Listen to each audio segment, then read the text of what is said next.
we gather on this field tonight, we ask for your guidance and protection.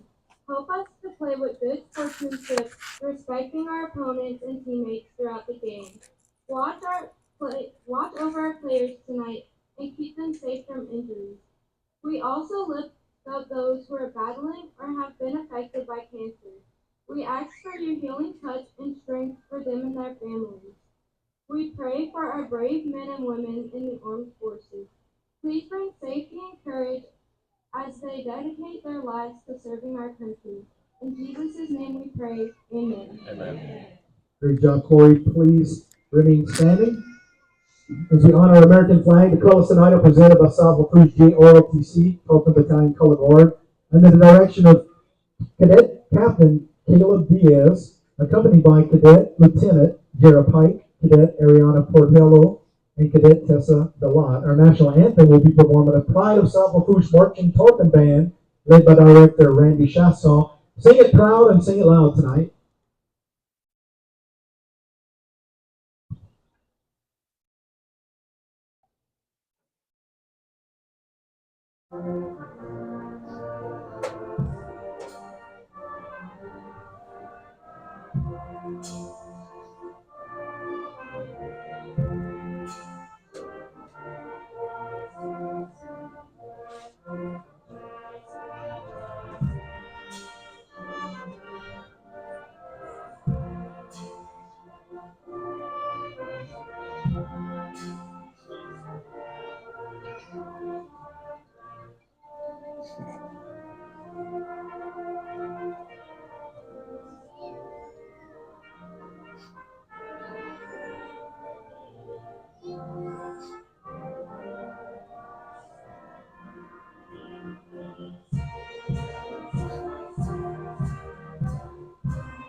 All right, let's rock and roll. Tarpons are going to be kicking the football away. The Terriers are going to be having the first possession. Let's have some fun here.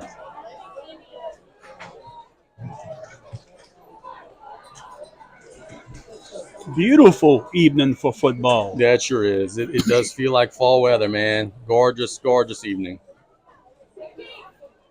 Not quite gumbo weather, but very comfortable as a big old crowd has piled into Memorial Stadium, and some of the Vandebilt folks have piled in. Their crowd has got. Yeah, I was getting ready to say the crowd for the Terriers was late, but it's a decent sized crowd. Yep, it's here.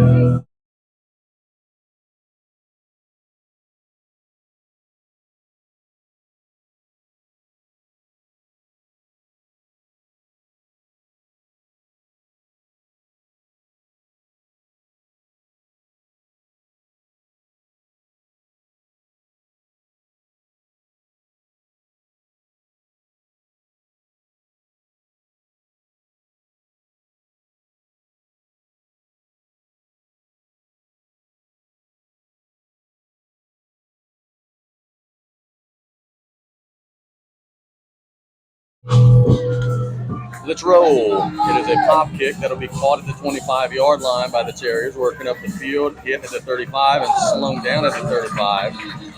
On the return that time, I believe it's number 11 for Vanderbilt. That's Corey Bourgeois. And the Tarpons will surrender the 35-yard line for the first possession. Vanderbilt will take over there. That's where Ethan Henney will lead his team out to the field. Man, we got a group listening in. We're balling some crowds. Come on. The Terriers will begin on the 36-yard line. Ethan Henney's a big boy. About 6'3", 6'4", about 220, 230. Terriers tonight, number 7, Ethan Henney. Looks like he's going to be in an empty set to start the game. Nope, he's got number 2, Bryce Tibbett, on the backfield with him. See Tarpons get a stop on this first play. 4-receiver set. Ball on the left hash, strong side of the field to the right. They come in a hard count. Tarpons don't flinch. Now it'll be a play action, a little screen to the sideline caught. Working around the corner, and the Tarpons will sling him down after a gain of about 6, though. And not to poke fun, but the Tarpons have given up first play touchdowns in 3 of the 5 games. So limiting them to a 5-yard gain is progress. Yeah. lot of times Terriers come back the same play to the opposite side. Great views and rest Now here the on ball on the tackle. right hash, 2nd down and 5, just underway. Henny with Thibodeau in the backfield.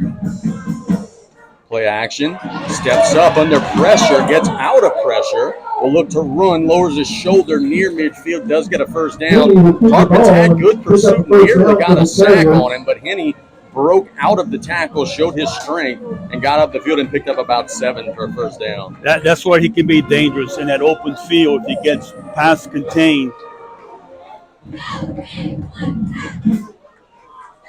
So now the ball will be at the 48-yard line, 1st and 10. Henny in the gun. Ball in the left center hash. Thibodeau in the backfield with him. 3 receiver set. Tarpons showing a blitz. Tyrese Edwards will be coming in. It's a stretch run to the outside. Tarpons are all over. Ontario under the third foundation. Russo got him to the turf. That's a loss of 4. South Lafourche all over that one. That's a great play by Arujo. Kept the ball on the inside, did not allow the ball carrier to get to the outside, and made a nice open field tackle. They actually lost about 5, so it'll be 2nd and 15.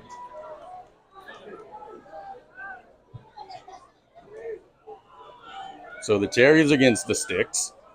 Be careful. My bad for a screen. See if the Tarpons can use this to their advantage. Trips to the left side of the formation.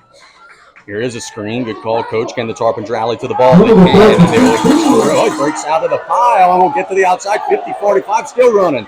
Are you kidding me? Vandebilt will get all the way down to the 15-yard line. Henri Lepere, the Tarpons had him behind the line of scrimmage. He just kept his legs pumping. Poor tackling by South Lafourche. Surrenders a big play. He's down to the 18-yard line. Look, that very simple play. The same play they opened up this time on the opposite side. It looked like the Tarpons were going to bottle him up, and he got away from 3 Tarpon tacklers. Yeah, not the best tackling effort there from Big Blue, and it's a shame as it looked like they would have him 3rd and long. Instead, it'll be 1st and 10 from the 18-yard line. Thibodeau in the backfield with Henny. Strong side of the field to the right. This is a very heavy formation. Inside handoff, nothing. He lost it. Swallowed that up, as well as number 50, Braxton Petrie. That's a loss of 2. Tackle for loss directed by the Terriers under the third foundation. Yeah, the Terriers are finding it hard to run the ball up the middle right now on the Tarpon defense. 10 minutes to go and counting in the opening quarter. 2nd down and about 13 for Vandebilt. Ball at the 21-yard line. Henny in the gun. 3 receiver set. Man in motion. That's Lepere who just made the big play. Play action. It's a little reverse to the outside. Can the Tarpons rally to the ball? And another tackle for a loss. Pierre Torres gets him all the way back at the 25-yard line. Loss of 5. And it is 3rd and a lot for Vandebilt. That was a great job by the Tarpon defense. Weren't fooled by it. Just play your fundamental position. Good job on defense there by the Tarpons. 3rd down and about 17 for Vandebilt. 9:15 and counting, the first possession of the game for the Terriers. Coach Wallace did tell us he's comfortable kicking field goals from about 40. They try to just get a few yards to set up a kick. Henny waits on the snap. Pressure coming on the inside, throws it down the middle, wide open, and it is a Vandebilt touchdown. 40 bourgeois, that's just too easy on 3rd and 17. The Terriers go right down the seam. The Tarpons didn't have an answer, and it's 6-0 Vandebilt. Wide open, that just can't happen. Nope, most certainly not. Was that 11? Or who was on the reception? 11. That's Bourgeois. Yeah, Corey Bourgeois.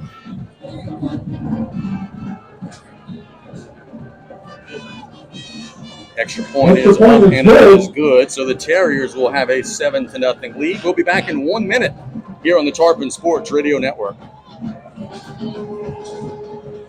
The quarterback.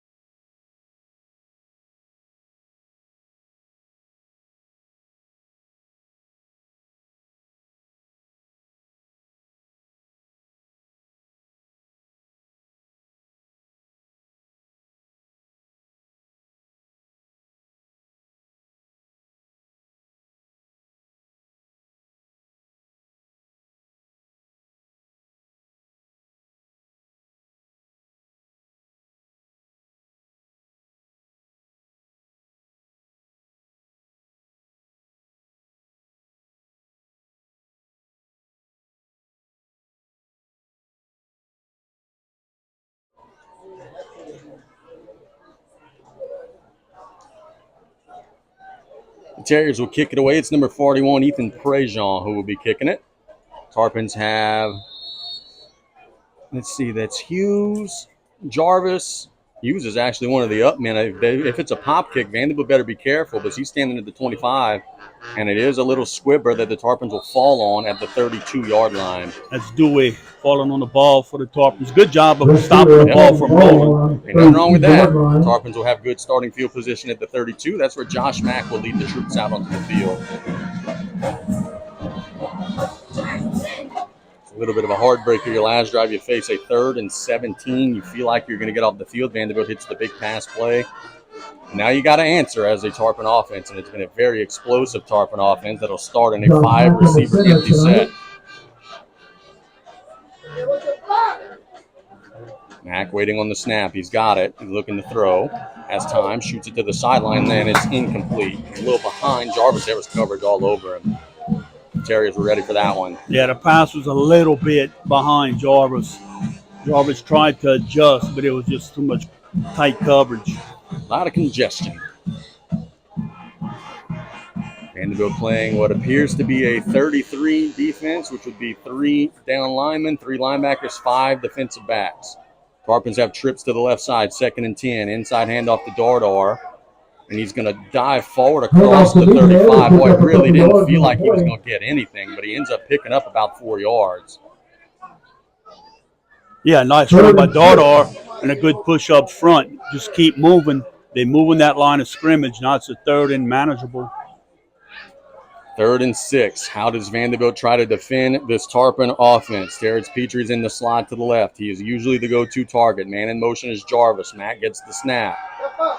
Will throw it down the seam. Caught by Hayden Green. First down.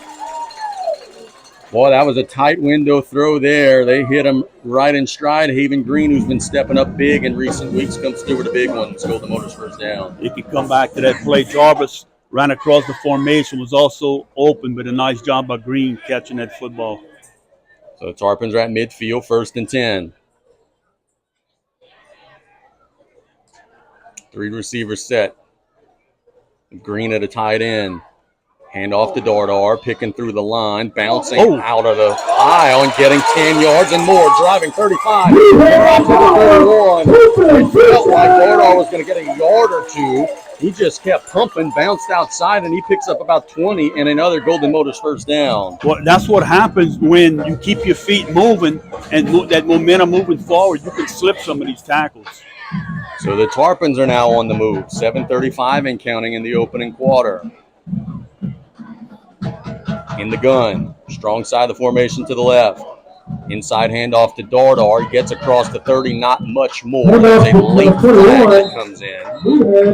Very late flag that comes in. Dropped into the rugby pile out there with them linemen, and the Tarpons are saying it's on Vandebilt. Oh, might be a face mask. And we have a dead ball, personal foul on Vandebilt. So the Tarpons will take that. That'll move the ball into the Joseph red zone. And it'll turn a 2-yard gain into a 17-yard gain.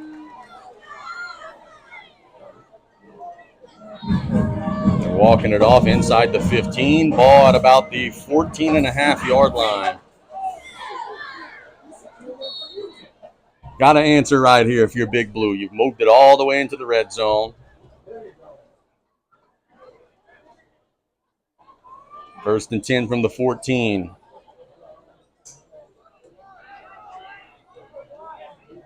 Bunched up shotgun set. They send Jarvis in motion. Inside handoff to Dardar. Bouncing outside. Lowers his shoulder and will spin to about the 12. Gain of about 2. Actually, Jarvis on that carry. Okay, so they flanked Meathead on Jarvis on the carry. My apologies. Gain of 2 on the play. Email on the stop for Vandebilt.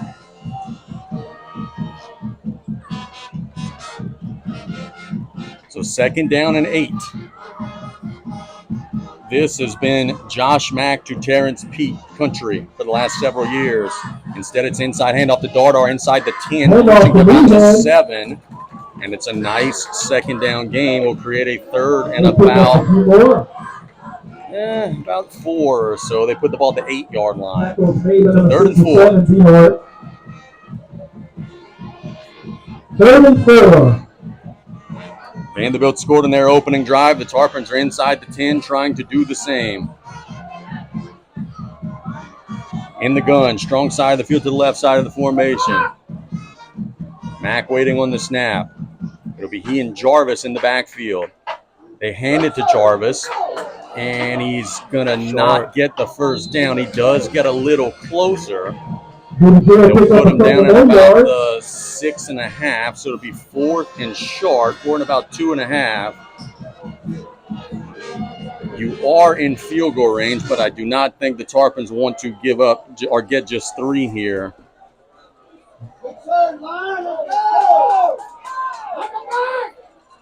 So 4th down and about 2.5 yards to go. Dre Hughes enters the game. Mack tries the hard count. They don't offer. Still 7 on the play clock. BJ Young will call a timeout. So let's take it with him. We'll be back in 1 minute with this huge 4th down play here on the Tarpon Sports Radio Network.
Oh, we got a big snap coming up in this game right here. 4th down and about 2.5 for the Tarpons. They've got to get just inside the 5. Mack waiting on the snap. Jarvis in the backfield with him. Looking to throw. Shoot it into the corner of the end zone. Caught! Tarpon touchdown! Terrence Petrie. I don't know how, but he gets every time in that situation. Chubby T in the house, and the Tarpons are an extra point away from tying this game.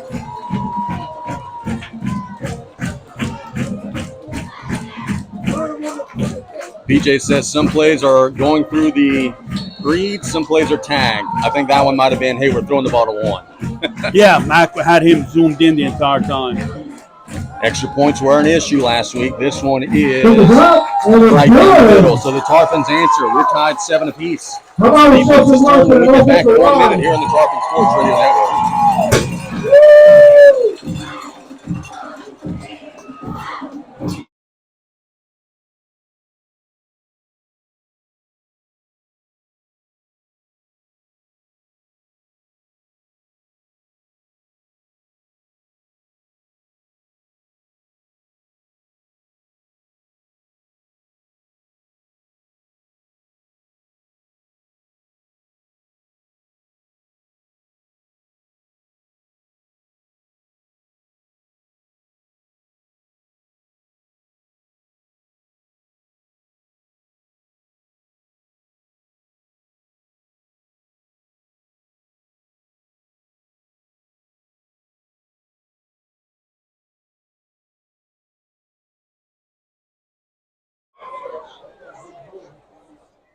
Zarino sets a kick for the Tarpons.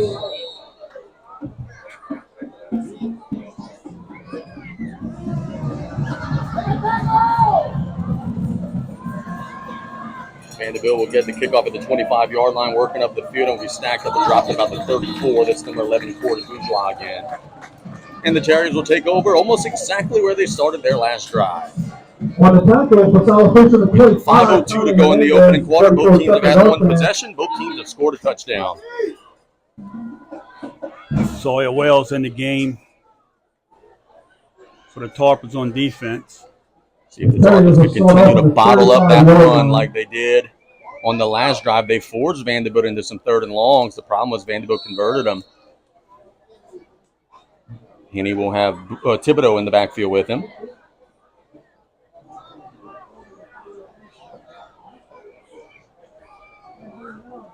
Henny waiting on the snap. He's got it. Inside handoff, picking through the line, bouncing outside. 40, 45, 50, slung down across the 50. It's a gain of about 17 on the first Handoff run. to Thibodeau. We'll pick up a first down for the There's Terriers. the Terrier running game. That's the young man I've seen on film where when he gets it outside, he's Dre dangerous. Hughes. Dre Hughes shoved them out of bounds. We have a scoreboard update brought to you by Patriot Marine Services. It's 7-0 Conville over Thibodeau. Also, E.D. White up 14-0 thanks to Coach Travis Douglas. Henny waiting on the snap. Play action. We'll shoot a little slant. That's going to be, no way he caught that. Pass is incomplete. It was a little low, and the Tarpon defender, Yer Torres, leveled him right as he made contact with the ball. Yeah, look, the Tarpons were right there where that would have been a heck of a catch, knowing that contact is coming. Yeah, maybe if it hit him right on the numbers, he could have squared it up, but that one was a little low, a little wide, and he got hit hard, so it would be 2nd and 10. Trips to the left side of the formation.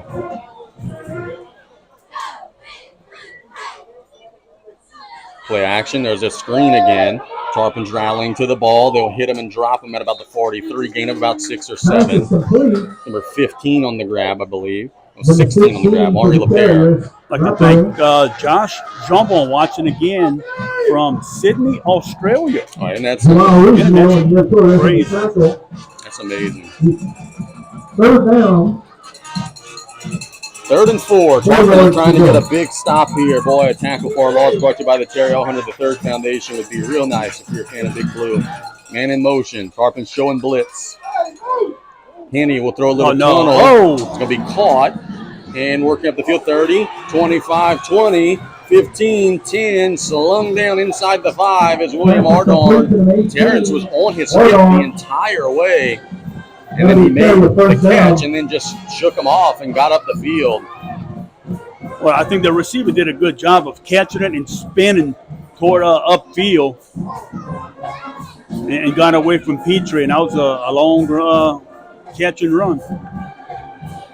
I'll tell you what, it did look like Vandebilt got away with a false start. It looked like the timing was a little off there on that one.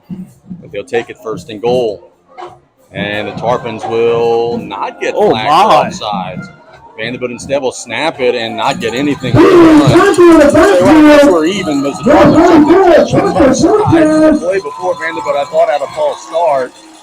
44 for South Lafourche Tucker Dante all over that one. It is a loss brought to you by the Terry Hunter III Foundation. The ball will be back to about the 6.5-yard line.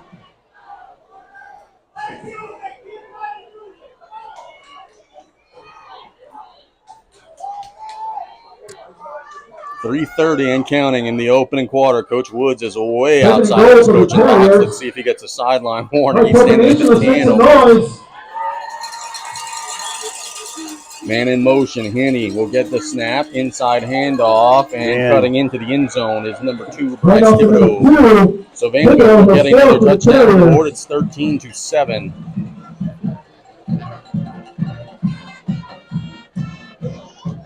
Terriers have success running and throwing on that drive, and they're an extra point away from taking a 7-point lead. Good blocking up front by that big Terrier offensive line. Kicker is 85, I believe. Snap is there. Kick is up, and it is good. That is Sidone on the kick. We'll be back in 1 minute with the Tarpons attempt to answer. Down a touchdown. It's 14-7 here on the Tarpon Sports Radio Network.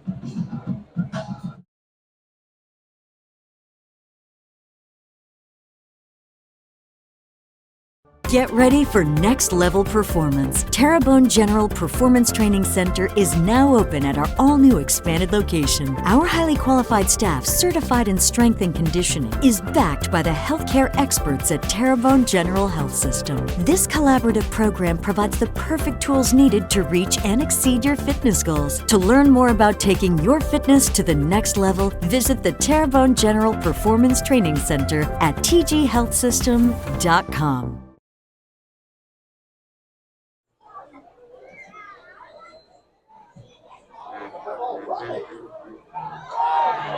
Wobbly kickoff will be fielded at about the 30-yard line by the Tarpons, just kind of diving on the ball there.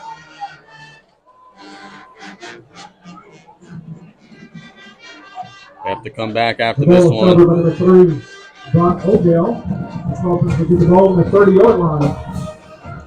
It'll be 1st and 10 for the Tarpons.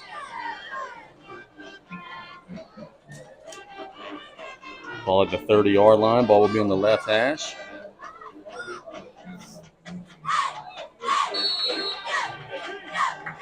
And here comes the Tarpon offense. For the 2nd time today, they scored on the big 4th down play the last drive. Trips to the right side of the formation. That is the strong side of the field. Dardar bounce outside again. 35, 40, pushing towards the sideline. 50, 49. And another big gain for Dardar. And look, there's nothing up the middle for him to run, but his vision, he sees the cut to the outside, and once he cuts outside, there's no one there. They put him to the 48-yard line, so it's a gain of about 20 or 22. so. Yep. So 1st and 10 coming up for the Tarpons across midfield. 4-receiver shotgun set. Mack with the hard count. Vandebilt doesn't offer.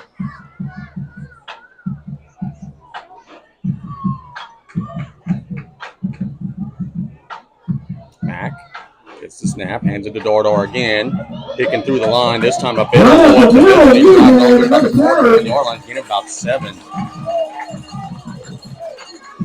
It's just such Meathead comes out of the pile limping. We know he's had some ankle issues, and he might have tweaked it. He looks like he's in a lot of pain.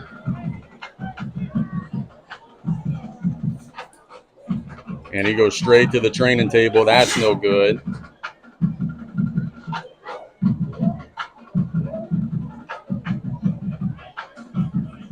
So it'll be 2nd and 3. Tarpons are going to have Jarvis in the backfield this time. Inside handoff to Jarvis, picking through the line. He'll get the 1st down, diving to the 37. That's the beauty of this Tarpon backfield. You still got some dudes that can run the ball. Look, Meathead might be one of the better players in the area, but you still got some other backs here who could do some damage. Scoreboard update, E.D. White 21-0. Can someone say running time?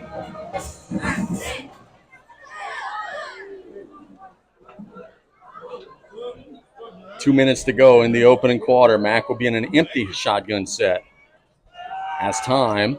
A lot of time. Ton of time. We'll shoot it to the sideline, and he just threw it away. Mack will throw the ball out of bounds. Don't know that one was necessarily intended for anybody. I think he just put that one in his pocket, lift to play another down. The fans were a little frustrated because it looked like he had a little room to work up the field and maybe try to run. No, and good coverage by the Terriers secondary. But offensive line giving Mack plenty of time.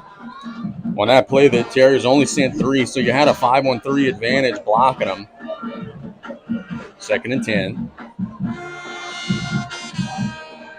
Dardar is getting that ankle worked on, and he is hurting on that training table. Mack has time, shoots it to the sideline. That'll be caught. Diving near the 1st down sticks. That is O'Gale. I don't think he got it, but he's real close. It'll be 3rd and about 1. Correction, that was number 3, Brock Odell on the reception. So we'll see if the Tarpons can get a little push here. 1:25 and counting in the opening quarter. Vandebilt up 14-7, but the Tarpons are approaching the red zone at the 28-yard line. 3rd and 1. It's the snap, inside handoff to Jarvis. He didn't get it. Good job by the middle of the Terrier defense. That time, number 65 on the stop. That'd be Carter Hazelton. He lost about a yard, and now it'll be 4th and 2. 4th and 2 for the Tarpons. See where Petrie's going to line up in that slot. The wheel route for Petrie here. If I'm Vandebilt, I would have multiple guys on him, but sometimes that doesn't even matter. 4th and 2 for the Tarps. Mack shoots it down the middle. O'Gale got it. He's dropped at the 11-yard line. Big pitch and catch. And to our point, Brian, they did have 2 people in Petrie, and it freed up O'Gale. Tarpons just have too many weapons where you can leave someone open if you double team Terrence. And Mag does such a good job going through his reads and seeing, hey, all right, T's not there, fine. I'll go ahead and put it right in Ogel's lap. Tarpons do not have to run a play here. 18 seconds on the game clock, 17 seconds. Well, there's a 1 second difference in the Tarpons' favor here between the clocks. They can run this down, and I think they will. So we'll go ahead and take it to the quarter. It's 14-7 Vandebilt, but the Tarpons are in the red zone. We'll be back in 1 minute on the Tarpons Sports Radio Network.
We have played a quarter. The Tarpons are down a touchdown, but they're trying to change that. It's 14-7. They are in the Joe Septic red zone. And a reminder that all the kickoffs you've had today are brought to you by PNC Insurance.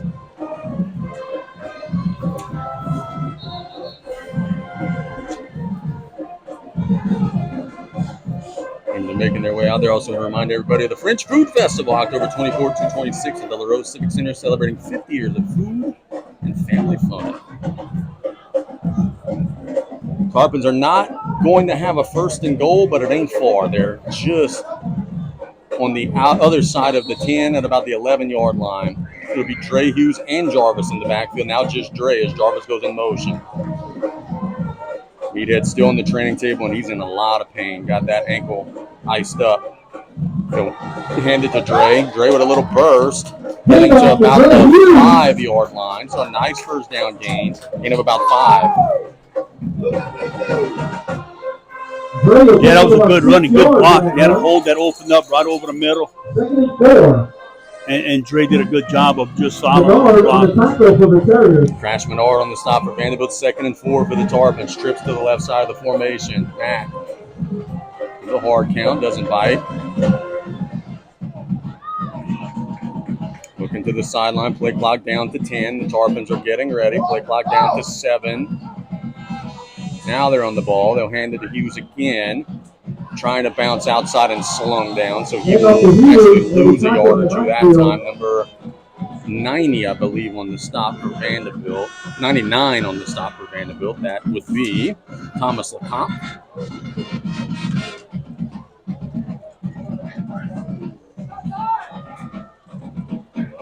Third and 6. So 3rd down and about 6. Empty set for Mack. Waiting on the shotgun snap. Tarpons can get a first down inside the 2-yard line. Petrie's in the slot on the right side of the formation. Mack gets the snap. We'll throw it down the middle. Oh, my goodness. Darius Petrie again. Gets another touchdown, and boy, that one was a great catch. I think Mack actually intentionally threw it a little behind him to avoid the defense, almost like a little back shoulder, and Terrence just slung his hands out there and made a play. That was a nice catch, nice adjustment by Petrie to catch that football.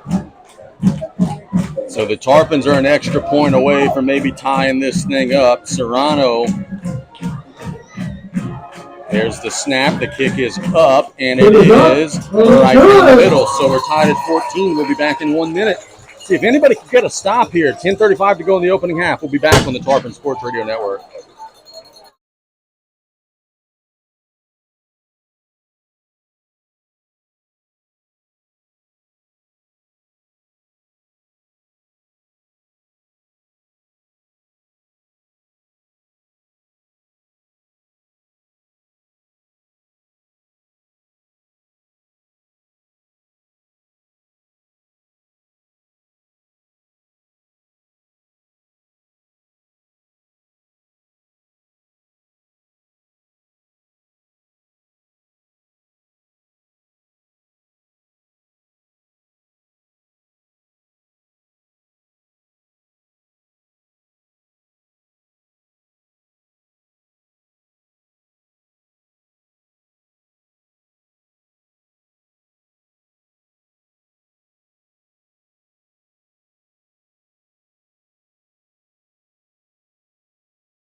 Serrano set to kick it away.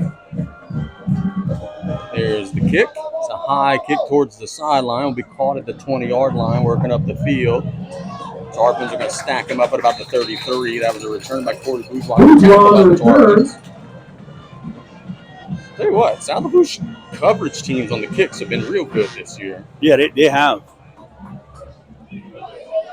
Now Vandebilt will take over, and this could be a situation tonight where just whoever gets the first stop. Starting to have some Central Lafourche vibes in this one. Well, what's going to happen? Whoever gets the first stop may make the other team panic a little bit.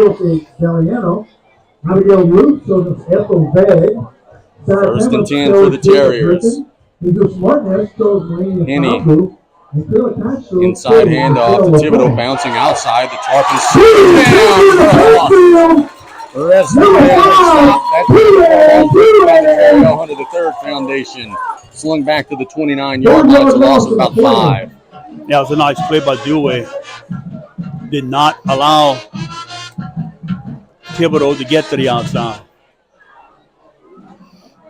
South Lafourche has a lot of guys going both ways tonight. Can they keep the fuel in the tank? Hughes is out there. You got some offensive linemen playing defensive line. Second and long. Henny. Will they try a screen here? That seems to be their go-to. There's the snap, play action. Henny will shoot it down the middle, and it'll be caught on the turf by number 4, Goday. Did not get the first down because he had to go to the turf at the 41-yard line. If he catches that in stride, he's still running, quite frankly.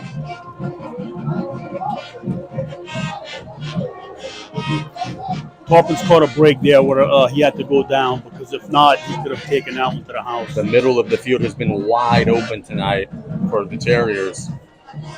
Third down and about 2. Inside running has not been Vandebilt's strength tonight. Do they just put it in the belly of Thibodeau and try to move the sticks? We'll see.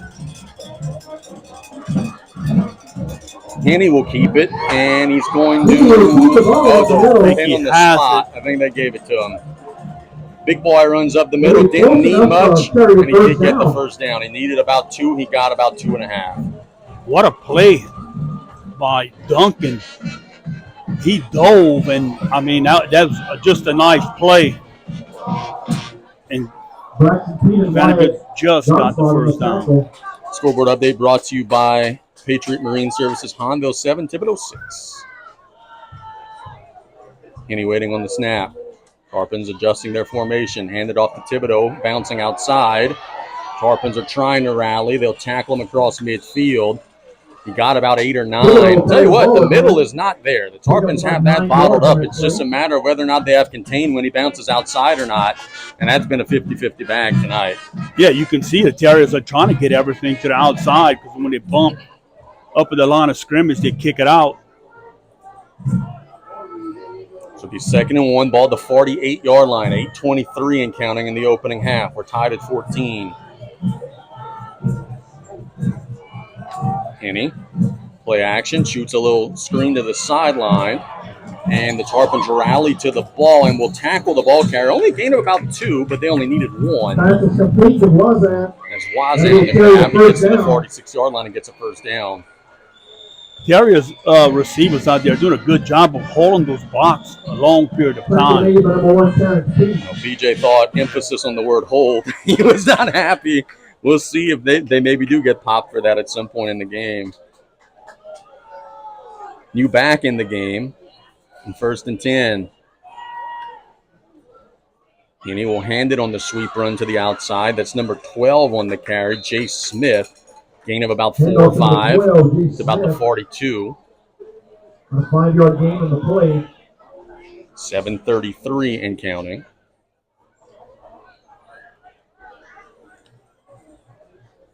The best decision of this game could have come on the coin toss. It very well may have. 2nd and 5. Henny waiting on the snap. He's got his buddy Thibodeau back out there with him. Ball on the left hash. Play action. Henny has a clean pocket for now. Open. Throws it deep down the field. Oh, and it's dropped. Oh, they had a receiver wide open. I think it was Breerwood. He was behind the secondary and he couldn't hang on, and the Tarpons just caught a huge break. Beautiful pass. Yeah, Tarpons caught a break. Now it's going to force a third. This may be 4-down territory for the Terriers. And I would expect in at least one of the 2 downs to see number 7 run the football. Let's see. 3rd down and a little more than 5. Bad snap. It's on the ground. Henny falls on it. Oh, the Tarpons nearly fell on that ball, and it will be 4th down and long now. And I think Coach Wallace will punt it now. And the Tarpons get a tackle for our Lord Terrell Hunter III Foundation, and the Terriers are going to bring the punt team out. Tarpons caught a couple of breaks on that drive. Terrence is standing at the 10-yard line. The punter is all the way at the 37-yard line. That is a long punt formation. There's the snap, and the kick is away. It is a high, booming punt. Terrence calls for a fair catch. He dropped it. Oh, he caught it. Double caught it. Just testing everybody's heart at the 10-yard line. The Tarpons will take over at the 10, and Brian, 6:18 to go. I don't know, a good 5-minute and 30-second drive. You can maybe double up here if you're South Lafourche, but you are pinned back deep in your own territory. Yeah, and we've seen the Tarpons get out of this situation before where that's where that coin toss could come into play, where you're right, you can kind of get the last possession here and you're getting the ball to start the second half. So the Tarpons do get the first stop. We'll see if their offense could build on that stop. 28-0, E.D. White.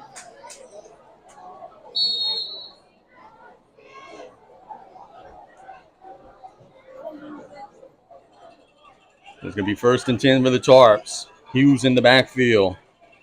Mack will sling it out to Hughes, looking to turn the corner and use his speed. He gets around the line of scrimmage and then will be shoved out. Terriers did a good job stringing that out. He maybe got a yard. Actually put it back right at the 10, so pretty much no gain on the play. No gain on the play, 2nd and 10. Yeah, and it's not good with the Tarpons here where you don't gain any yards and you out of bounds. Stops that clock. If you're just tuning in, Meathead re-injured his ankle. He is sitting on the training table with a huge ice bag on that ankle. I don't know that he's coming back tonight. It's an outside run to Petrie, who gives it back to Mack. A flea flicker going down the field. Incomplete. The Terriers had it bottled up. Tarpons tried to catch him with their hand in the cookie jar there, but Vandebilt stayed disciplined, and now it'll be 3rd and long. Look, if I am Stuart Hanna, the Vandebilt defensive coordinator, I am saying I don't care who catches this ball, but it will not be one. He is flanked out to the right side of the formation. He has already got 2 touchdowns in the game. It's 3rd and 10.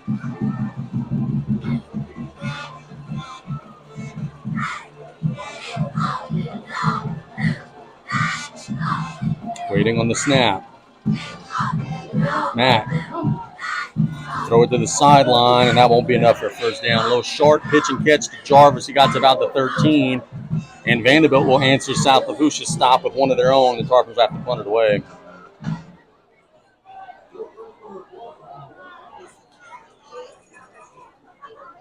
Now it's a little pressure on Tyrese Edwards, but unlike Vandebilt, where they were punting and the Tarpons didn't send the rush and the punter had all day, Tyrese is punting from his own end zone here. Field position could be huge after this possession. See if Tyrese can get away a good one. Snap is there. The kick is a wobbly duck that will need to take a roll, and it goes out of bounds about the 35-yard line. That was not Tyrese's best. But if for nothing else, he gets the ball out of the end zone, but Vandebilt has great field position. 31. Marking out the 31-yard line. So ultimately, it's almost like Vandebilt got the 1st down on the last possession now, when you really look at it.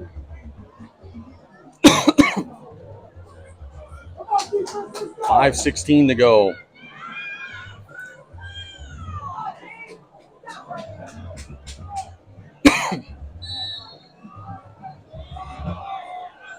Thibodeau waiting on the, or excuse me, Henny waiting on the snap with Thibodeau.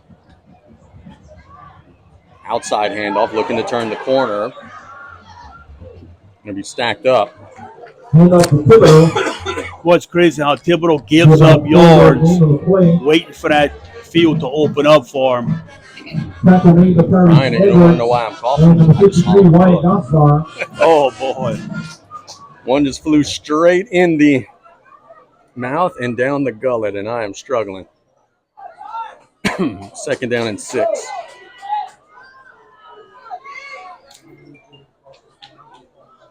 Above the 27-yard line, Henny with a man in motion. It's LaPere. Play action. Shoots it down the middle. Wide open man, and that's an easy touchdown. The middle of the field has just been all the way there. That's Ordon. With a touchdown Terriers, there's a flag on the play. There is a flag on the play. At the 1 yard line. So it's a dead ball. Touchdown is good. We have penalties against the Sportsmanlike Terriers. conduct on Vandebilt. Is that receiver? That was Ordon, 18. Tarpons elect to take the penalty on the kickoff, try to get better field position before the half.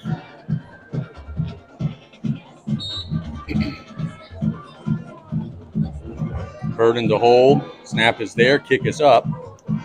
And it is good. So it's 21-14. Vandebilt will be back in 1 minute here on the Tarpon Sports Radio Network.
Welcome back. The Tarpons are going to, or should get good field position after Vandebilt has the kickoff at the 25-yard line. Wobbly kick. Somebody got to pick up the ball. Hughes will pick it up at the 40. And he'll go down at the 40. Everybody was kind of looking at everybody else right there.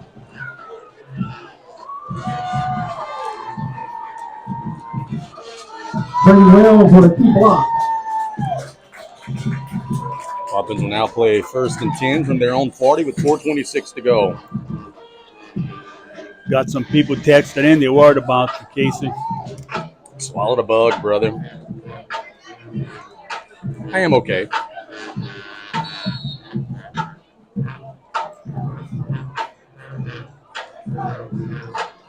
On the right hash, 1st and 10.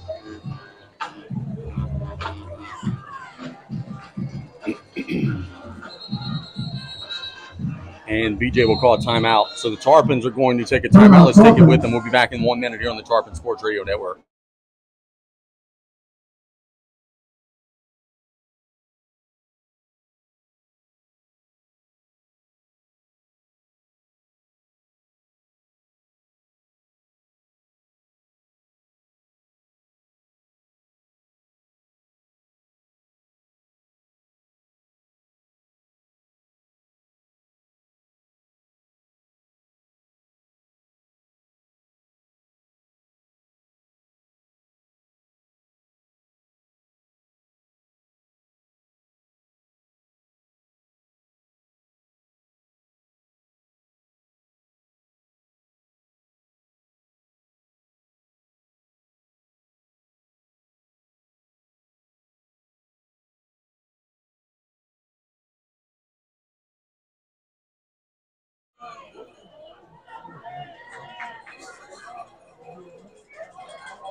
Inside handoff to Hughes, and he'll be stacked up at the line of scrimmage. Handoff to Hughes. No gain on the play. So no gain on the play that time for the Tarpons on an inside handoff to Hughes, and it'll bring up 2nd down and 10. In case I want you to understand, I'm not laughing at you. I'm laughing with you. Okay. I'll be honest. If you swallowed a bug and were choking, I would be laughing at you. So I understand. I understand if it's the roles are reversed. People can only hear when we on air, not when we're taking breaks. What's happening? Oh my God! Yeah, I'm hacking up a lung when we're in commercials. I think it's getting a little better. I felt it right as it went in, and it went straight down to the esophagus. 2nd and 10. Delay a game. Tarpons just get the play off. They'll throw it to the sideline, out to the 45, dropped at the at the 47-yard line. That was 100% delay a game. Complete to BDG for a 5-yard gain. 3rd and 5 for the Tarpons. Tarpons look a little confused right now in their formations. And you wonder if the absence of Dardar has anything to do with that. Some guys maybe playing some new roles. It's 3rd and 4. They've got to get to midfield. Mack in an empty shotgun set. Play clock down to 7. Gotta hurry. Here's the snap. Pump fake. Flushed out. Throw it as far as he can down the field, and it's incomplete. And that just was not a very good 3rd down play for the Tarpons to just kind of throw it up and hope and pray. 4th and 5. It's intended for Hughes.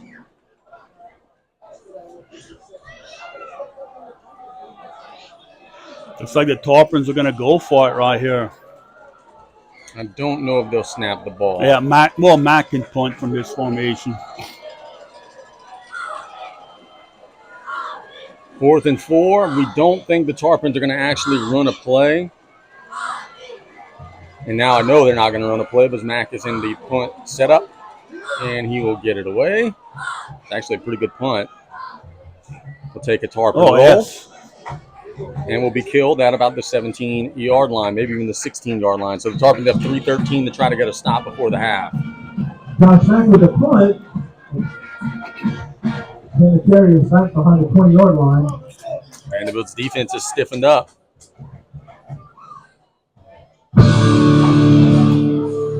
Now, look, Casey, right here. It's a very, very big possession. Even if the Terriers don't score and they run the clock out, the Tarpons get the ball in the second half, but it's like they're chasing again because Vandebilt has that 7-point lead right now. Kenny and the Terrier offense out on the field. They've got Thibodeau back there. Outside run to Thibodeau. He cuts inside, jukes a defender, now bouncing outside, and he'll be pushed down at about the 20. Boy, he got about 3 or 4 yards. I don't know how, but he did a whole lot of running. Very shifty runner, Bryce Thibodeau is. And the defensive guys did a good job right here stringing that run out, not allowing him to cut up the field. Clock continues to run, 2:47 and counting. I think Vandebilt won't be in a hurry until they get a 1st down. If they get a 1st down, I think you'll see them get a little pep to their step. Henny with a wide snap, inside handoff, and they got him this time. That's a tackle for a loss brought to you by the Terrier 103rd Foundation. Tyrese Edwards ready to do it amongst the school. And now the question becomes on 3rd and 9, if the Tarpons get a stop, would BJ use his last time out to preserve time for his offense? That's a good point. Either way, he could use it or he can use it when they get the ball back. Got to get a stop first. 3rd and 9, 2 minutes to go. Vandebilt in their own territory pretty deep. The middle of the field has been wide open. Do they try it here? Henny, play action. Under pressure, he's leveled as he throws it, and that's nothing. That's going out of bounds. So Vandebilt does you a favor. Not only do they not convert, they stop the clock for you and preserve that timeout. The defense gets a stop. Tarpons will get off the field.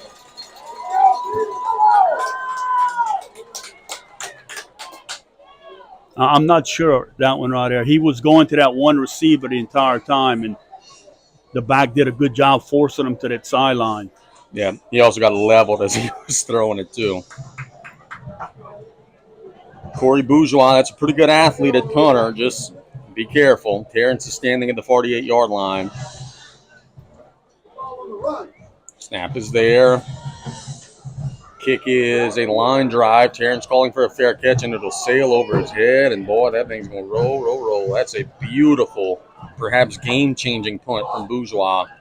They were pinned in their own territory, and they get about a 60-yard punt.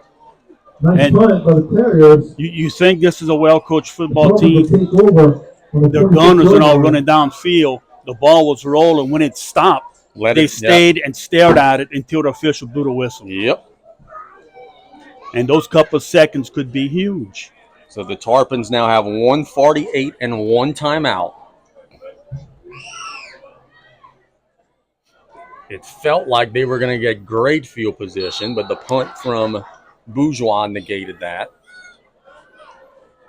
Mack, straight drop, throws it deep down the field on the wheel. Did he catch that? Wow! Terrence Petrie in traffic. Caught that at the 48-yard line. That's a golden motion. I have no idea how he caught that ball. Well, he does it again. He's looking at the ball but never puts his hands up to alert the defender that the ball's coming. So the Tarpons get a lot closer now. This is about where they thought they'd be starting after the punt. Mack has time again, shoots it down the seam, and it's tipped up and incomplete. Nearly intercepted by number 6, Gabe Douglas. That'll be 2nd and 10. Hanville was at the 1-yard line, 4th and goal. Thibodeau stopped them. It's still 7-6. Wow. 2nd and 10. And Vandebilt will give him a free 5. Flag on the play. It'll be coachman against the Terriers. It'll be 2nd and 5. So the ball will now be at the 48-yard line.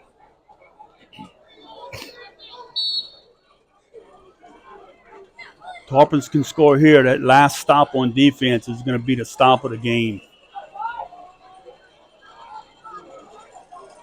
2nd and 5.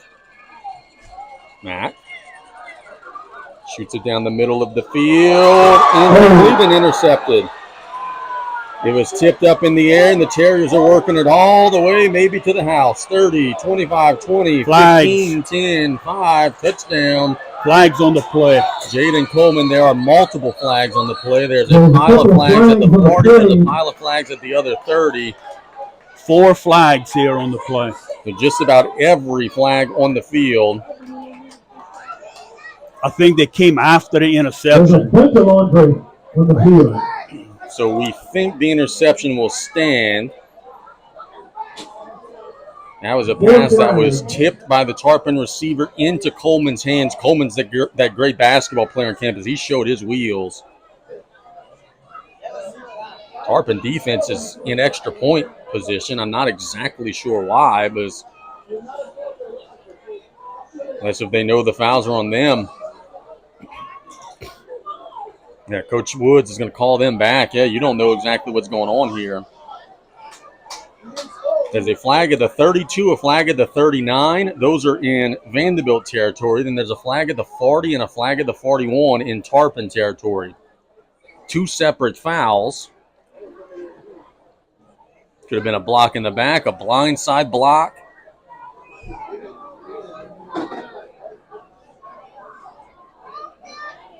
And it's taken a very long time for them to sort this thing out.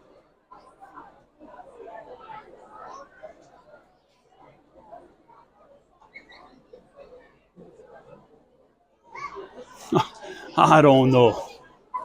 I mean, someone saw something. Everyone threw their flag. So there had to have been something. Let's see. We have block in the back on Vandebilt.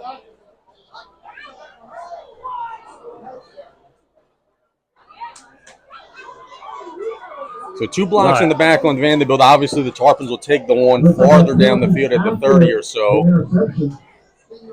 It will negate the touchdown. The Terriers will have the ball.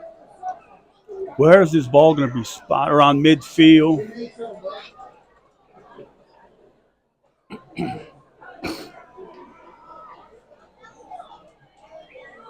think he said block in the back on both teams. How could South Lafourche have blocked in the back? They were playing defense after the interception. They didn't block in the back on the pass play.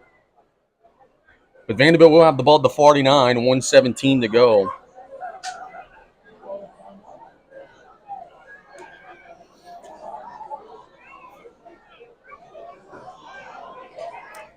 Just some things in life, Casey, I just can't explain. You and me both, brother.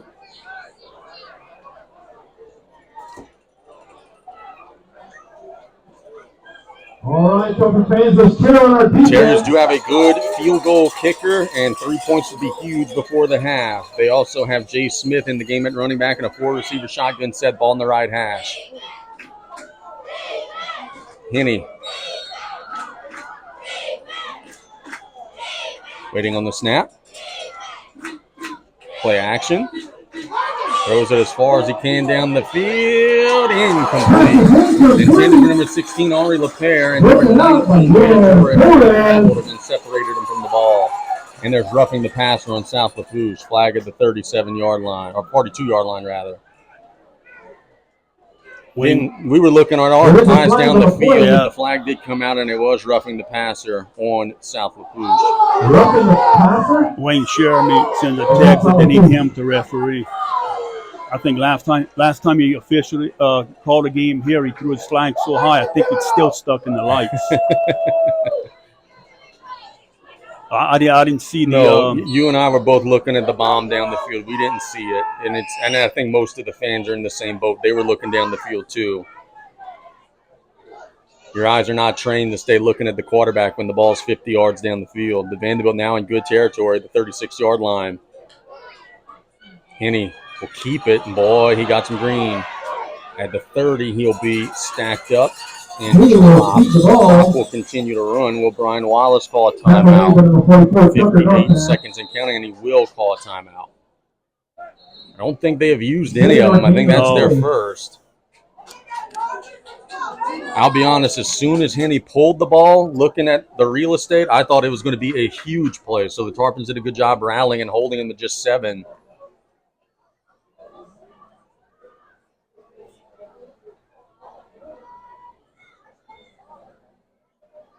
Thibodeau had the football after getting the big stop and fumbled. So Hanville is in scoring position again. And Josh Jumbo is watching again from Sydney, Australia. He said Saturday at 11:30. So it's Saturday over there. So it's so crazy to me how time works, like where it could be Friday night here, but it's like Saturday during the day somewhere else. And I get it. You know, the world is round and time zones and all that good stuff, but also again a text from Buddy that he couldn't hear me.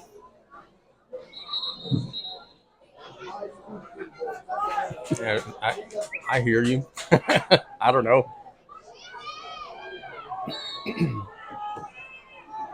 Second down and 3 from the 29-yard line. 57 seconds to go and 2 timeouts for the Terriers. Henny in the gun. Shuffling a man in motion, high snap. He collects it. He's under pressure. It's a screen, and they'll work up the field. 20, 15, dropped at the 13 to Smith. I would like to see if that ball was caught behind the line of scrimmage. If not, it may have been a legal man downfield, but no flag came out. Vandebilt will get on the ball quick. And they are losing some time here. They do have 2 timeouts. The clock inside of 40 seconds. Henny, sling it to the sideline. Lapierre cut up the middle of the field inside the 5. He's dropped hard at about the 3. Clock continuing to run, and Brian Wallace will call timeout with 26 seconds to go. And the Terriers in prime position looking to score. Ball spotted at the 4, Casey. It's a big deal. They can pick up a first down inside the 2. If not, if the Tarpons can hold them to a field goal right here.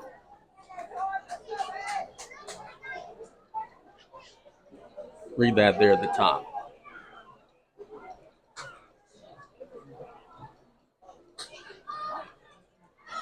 Timeout. Tarpon's got to try to force a big play defensively here. Hondo's just got a field goal to take a 10-6 lead over Thibodaux with 1:28 to go in the opening half there. That score is brought to you by Patriot Marine Services. Halftime score, E.D. White 44-0. I am going to go right now on Twitter and get us a Terrebonne score.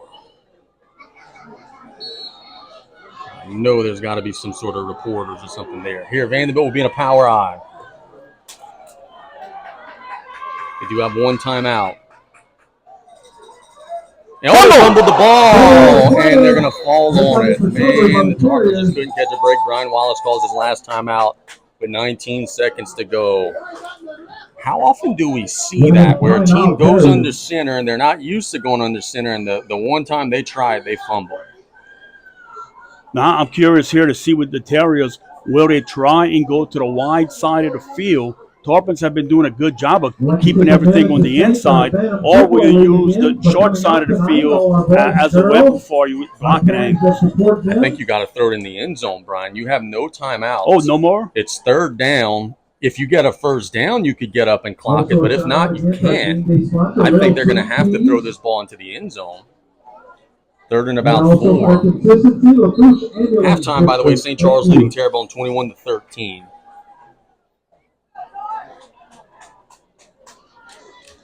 Yeah, 19, or they're going to actually put 20 seconds on the clock. Vandebilt has no timeouts. They're at the 5. They're to get a first down at the 2.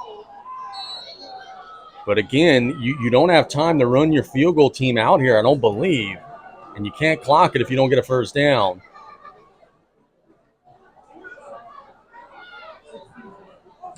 Henny, play action, under pressure, shoots a slant wide open touchdown. He got hit hard as he let go of the ball, but LaPierre was wide open, and the Terriers will get a big touchdown before half. It's 27-14.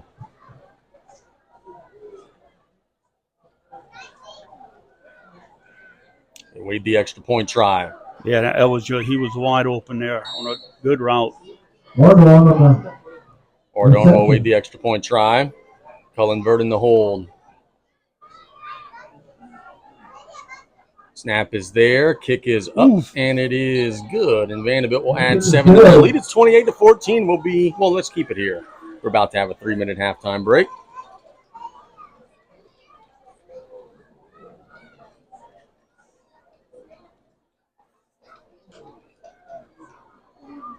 Terriers go 6 plays, 51 yards. Henny to LaPierre.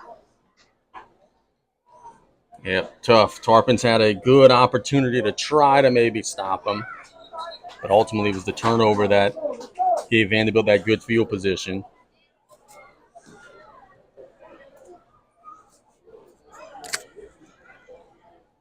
Tarpons here, if they can get a good return, then you might be able to do something.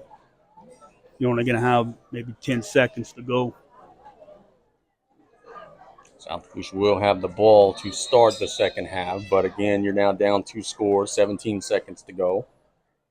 There's the kick. It's a wobbly line drive kick to the sideline. That'll be picked up by Hughes. Hughes trying to bounce outside, makes a man miss, and will be shoved out at about the 35. Well, I thought there was maybe a little late hit there. Officials disagree, and there's 9 seconds left in the half. It could have been. Yeah, it looked like when Hughes was on the sideline, they kind of gave him a little extra ump, and that is actually a flag on South Lafourche, go figure, at the 30-yard line. What was the... It was, I believe, a hold, and that's going to certainly put a pin in your opportunity to do something before having to have to take a knee now.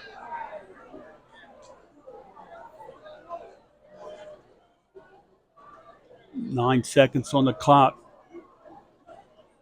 Sure why Vandebilt's coming all the way up with them. That's a good question. You should at least have some guys back there in case Hughes breaks the line of scrimmage. Probably going to be just a run here. Dre will pick up about 5 yards, and that will bring us to the half. Vandebilt has a 28-14 lead at the half. And we'll go ahead and take a 3-minute break. When we get back, Brian and I will take you to our halftime report and talk about some things happening around the area and beyond, and we'll break down what we're seeing here in the first half in Galliano. We'll be right back in 3 minutes on the Tarpon Sports Radio Network.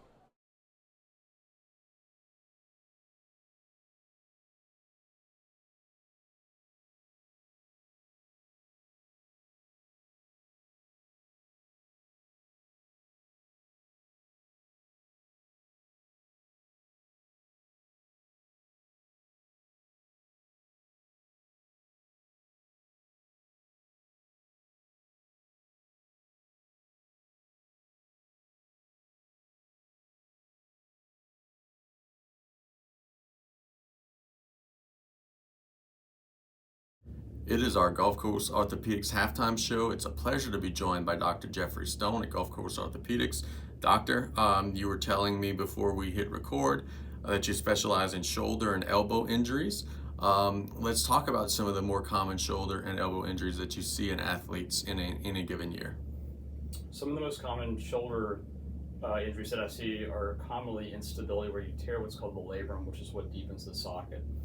It's very common with contact sports such as football and soccer. Additionally, we see labral injuries with overhead athletes such as in baseball, where you tear what's called the superior labrum, called a slap tear. This is related to repetitive traction forces on the labrum itself. And with regards to the elbow, I see commonly Tommy John surgery, which is a tearing of the ulnar collateral ligament, and this is typically seen in overhead athletes such as baseball players, volleyball players, javelin throwers. You were telling me a minute ago that there's maybe some new things happening with Tommy John surgery, where traditionally didn't they remove a ligament? Now there's some different things you guys are doing? So traditionally, Tommy John surgery is performed where you harvest a ligament, one of your own tendons actually, the palmaris longus, to reconstruct the ligament, which is the medial ulnar collateral ligament here. Now, this is commonly amenable to what's called an internal brace, which is where we repair the ligament, but we augment it with this high tensile collagen-coated tape, which has dramatically shortened the recovery time from 12 to 16 months down to 4 to 8 months. Dr. Stone, talk to me about exactly what you were just saying there. When we hear these terms like Tommy John and different things in the past, it sometimes was a death sentence to a career. Players would never recover. But talk to me about the enhances in technology. Now, people are coming back faster than ever, and in many cases, stronger than ever. That's correct. It's a misnomer that if you have Tommy John surgery, you go back throwing harder than you ever would before. That's not quite true. Basically, Tommy John surgery is to get you back to where you were throwing, where you should be throwing. With the ulnar collateral ligament repair with the internal brace augmentation, many patients that are throwing in the 90s at a much shorter recovery time, and again 4 to 6 to 8 months versus the traditional 12 to 15 months. That's amazing. In terms of prevention, what are some things that people could do to strengthen their shoulders and their elbows and different things to try to be as strong as they possibly can to maybe try to avoid having an injury in the first place? It's very important to warm up the shoulder prior to doing any kind of overhead activities, weightlifting, dynamically stabilizing the shoulder, the rotator cuff, with both your internal and external rotators will dynamically balance the shoulder and avoid injury. Also, periscapular muscle strengthening, working on keeping the shoulder blades back when doing any kind of activity. Essentially, having great posture when you're doing these types of activities will help you avoid injuries to your neck, your shoulders.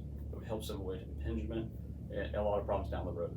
So, and additionally, core strengthening is really important for a lot of these events too. So, really, proper core, proper lumbar lordosis, basically keeping great posture will help you avoid injuries.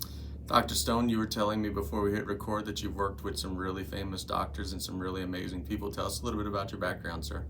So I did my residency at University of South Alabama.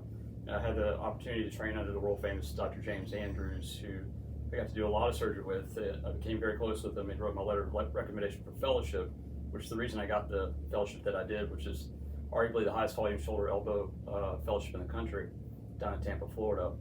Subsequent to training in Tampa, Florida, I trained in France with two world famous surgeons, Dr. Laurent Lafosse in Annecy, France, and then Dr. Pascal Bolo in Nice, France. That's amazing.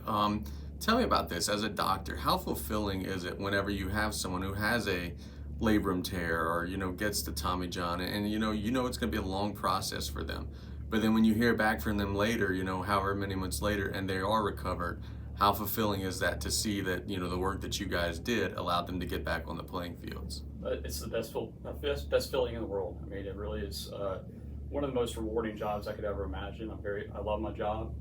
I would do this for free if I could. It's just it's amazing being able to get athletes back on the field, back in the pool, back to doing things they want to do in life. What are some of the things that a student athlete should know? I know you were talking about stretching and posture and everything. What are some things that student athletes should know to try to better prepare them for their upcoming seasons, to try to maybe avoid having injuries? Basically, preparation is key, just as you said. I mean, you really staying cross-training, staying active, avoid couch time, screen time, those things in order to stay in shape to get ready for the season. 100%. And look, these injuries that we're talking about, do they happen also in non-athletes, like just as the average person was? I know a relative who tore his labrum, he just did it at work. Like, do you see these injuries in just the average person? All the time. These are very common injuries to see. More commonly, as you get older, you start to see more rotator cuff tears associated with this, not just labral tears, but it's very common. Repetitive impingement can cause these problems, or just a wear and tear over time. All traumatic injuries can happen too, so that's why it's important to maintain muscle tone, stay in the gym, stay active. Dr. Stone, we thank you so much for the time. All right, thank you. It is our Gulf Coast Orthopedics halftime show. I'm here with Dr. Porter Hari at Gulf Coast Orthopedics. He is a spine surgeon. Doctor, we're here to talk about spine injuries and prevention and different ways that athletes could prepare themselves for the upcoming season. Doctor, how are you, sir? Good. Thank you for having me. Yeah, it's a very important topic, back injuries in athletes. So I think the literature and science, and also my experience with the athletes that have back injuries, the most important part is rehabilitating the injury before return to play. Athletes always want to return with their team and get back in there as fast as possible, which is understandable. But if you appropriately rehab it, you decrease the chance of this becoming a problem in the future, and decreases the chance of it becoming a flare-up, which could also change your success for the season. So appropriate rehabbing the injury has shown a big difference when people have back conditions and back injuries in athletes. So one condition particularly is spondylitis, where people have a high arch, they're born with a high arch to their back, and they develop a crack at the bottom two vertebrae of their back. And beforehand, people return to sports early or right away. And the studies have clearly shown if there's fluid in that crack and it's acute and it's inflamed, that you actually want to do a cool down, and that helps decrease the chance of developing a flare-up in the future, and also helps with their long-term function in the future. It's analogous to concussions. So in sports, beforehand, concussions, people were returning to play, and we're clearly shown from the literature that these patients and athletes should not return to play until they're at their baseline cognitive function, because it decreases the length of post-concussive syndrome, and also decreases the chance of developing CTE and chronic issues. So appropriate rehabbing condition helps with patients' long-term function as an athlete, and also as an adult later on with these conditions, and making it so they don't become chronic. And the other part that's important, and I notice in athletes, is that stretching. A lot of athletes don't want to do the stretching. They want to go straight to strengthening and exercises related to the sport. But stretching is paramount. And the one thing that's most common when it comes to back condition in athletes is that their hamstrings are too tight. And patients with that same condition that we call the spondylitis universally have too tight hamstrings. So strengthening, but particularly stretching of the hamstring is paramount. And because pulling on that muscle will actually pull in the pelvis, which causes increased back pain and incidence of back injuries as athletes. So strengthening the posterior chain of the body, the backside, and stretching the backside of the body, and particularly the hamstrings when it comes to back conditions, is important to prevent injuries and also to treat injuries. So I think appropriate rehab and also stretching are key things in athletes to prevent and treat back injuries. Dr. Porterhara, we often hear in sports the term stinger. What exactly is that? And if one has one, what should they do? So stinger is a very important topic. So the big thing with it is the stinger related to an injury of the brachial plexus, the nerves that are under the armpit, or is it related to an injury in the neck with the pinched nerve in the neck causing radiating symptoms in the arm? If this patients have stingers in both arms, it's related to the neck, and that's the main thing with those patients, is to see if they have a narrowed canal to their spinal cord, which increases the chance of them developing stingers in the future. So stingers, the main thing is to find out, is it related to an injury to the nerves under the armpit or an injury to the nerve in the neck? And so return to play is determined by that. So if they have a narrow canal and have stingers on both sides, it does change the prognosis versus somebody that doesn't have a narrow canal to their spinal cord, and that the injury was to the nerves in the armpit versus a nerve in the neck. It changes what we do as orthopedic surgeons and spinal surgeons. You mentioned stretching and the importance of stretching. What specifically are some things in terms of stretching? What types of stretches should they be doing?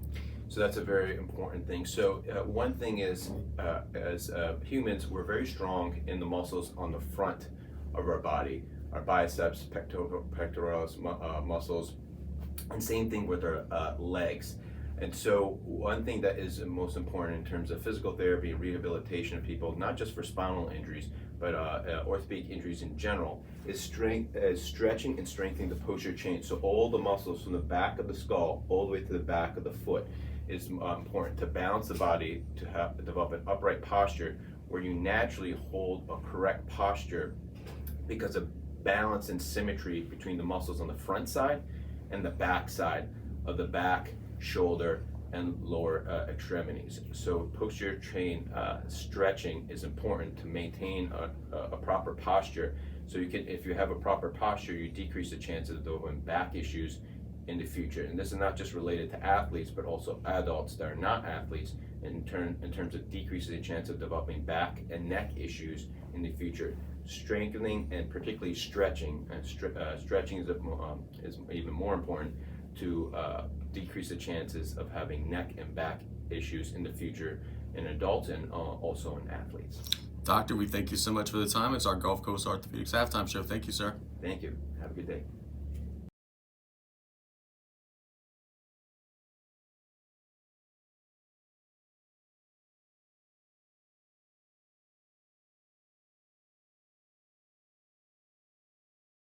It is our Gulf Coast Orthopedics Halftime Show. I'm joined by Dr. Tyler Twilliger of Gulf Coast Orthopedics. Doctor, tell us a little bit about some of the things that you do for the Gulf Coast Orthopedics team. Yeah, absolutely. So I'm a foot and ankle specialist. That means I do all things foot and ankle, non-operative and operative management. Some of the most common sports injuries that I see are oftentimes ankle sprains and turf toe and other sports injuries that involve the foot and ankle. Very common this time of year and very treatable conditions. Unfortunately, recently in the news, Joe Burrow just had a bad turf toe injury, and that's one of those things that unfortunately it can put you down for a long time. He's a professional athlete and a superstar, and a toe can keep him down for 3 months. That's some of the things we got to be kind of mindful of. Is a toe, no matter what you're doing, it's got to recover the right way, or it can set you up for some long-term issues down the line if you try and push through it. Tell us about that specific injury, because we hear it and it's become commonplace in sports. Turf toe. What exactly is that, and why is it so painful, and ultimately why does it take so long to heal? Yeah, absolutely. So turf toe is tearing the ligament on the bottom of your big toe that attaches to the bone behind the big toe. Downside is that toe moves every time you take a step. It's really hard to immobilize that injury to allow it to heal quicker. Oftentimes when it's completely torn, you have to go in there and surgically repair it. When we do that, ligaments just have a timeline that it takes about 8 to 12 weeks to get you back up to speed. And even at that 12-week mark, you're probably still feeling some pain in there. And if we don't fix it, or if it doesn't heal right, it leads to some pretty bad arthritis down the line, instability, and really can cause you to not be able to perform your sport. Obviously, we're a halftime report for a football game. What are some of the more common sports-related injuries that you see on a day-to-day basis? Yeah, ankle sprains are probably the number one most common, sports injury because sometimes they're so subtle and can lead to such big problems down the line. All it takes is one bad ankle sprain. 50% of people with one ankle sprain will get another ankle sprain. It's a crazy statistic when you think about it. And if you keep having recurrent ankle sprains, it actually sets you up for instability later in life, where oftentimes I'm going in there, repairing ligaments, reconstructing the ankle to give you a stable ankle. Dr. Twilliger, tell me about this. We often hear the phrase high ankle sprain. What is that, and how is that different from a traditional ankle sprain? Yep, a high ankle sprain is actually injury of the ligaments that hold your two leg bones together as opposed to the ankle bones. That's more difficult to heal, and it oftentimes leads to requiring surgery just due to the instability present and the pain it causes. Oftentimes, this is years ago, was when Tua was in college, was the Tua injury where they put a tightrope in there. Same procedure these days where we put flexible fixation between the two bones to try and accelerate recovery, to provide some stability, can oftentimes get you back in a month or two as opposed to the 3 to 4 months that it could take otherwise. What are some things that student athletes should know in terms of prevention to try to strengthen themselves up as best as they can so that they don't end up having to see you during this season? Yeah, absolutely. So most important thing, stretch. The more you can stretch out your tendons and muscles around the leg and the ankle, the more likely you are to avoid a serious injury, even if you have a minor injury, because oftentimes an Achilles injury is you have a tight muscle, you come down a little hard on it, that tight muscle, it can tear.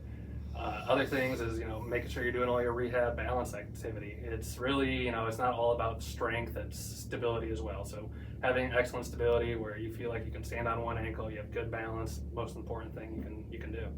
Dr. Torliger, another question that I have for you is, a lot of times with an ankle sprain, a student athlete will want to return to action too soon. How important is it to make sure that they're going by the full diagnosis and are coming back when they're actually ready to play? Yeah, so it's the most important thing is, determining how severe that sprain is, and that determines the recovery process.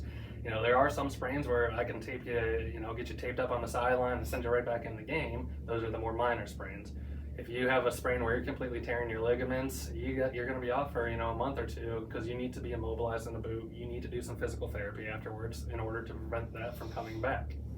How fulfilling is it for you as a doctor when a kid has that injury, a turf toe or whatever it may be, whatever injury, and then they go through the process and you see them when they're down in the dumps, but then they finally get back on the field and they're killing it? Like that, for you, that's got to be the best feeling in the world. Oh, 100%. There's nothing better than taking somebody with a bad injury that they think is going to end their season and end their career, getting them back and performing at a high level.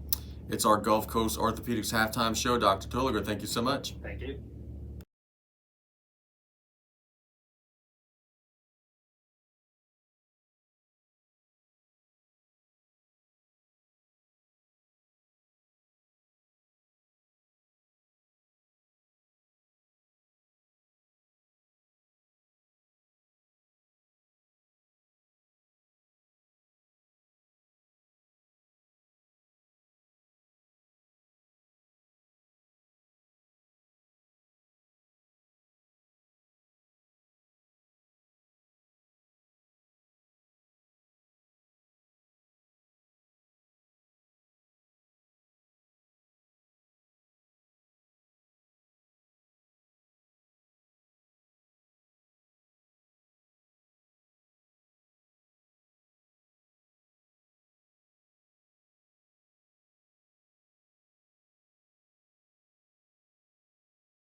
All right, the Let's have last some four fun here in the digits of the second ticket is 8272. 8272. If you win, please wave your hands and come to the press box. 8272. Do we have a winner? Terriers are going to kick the football.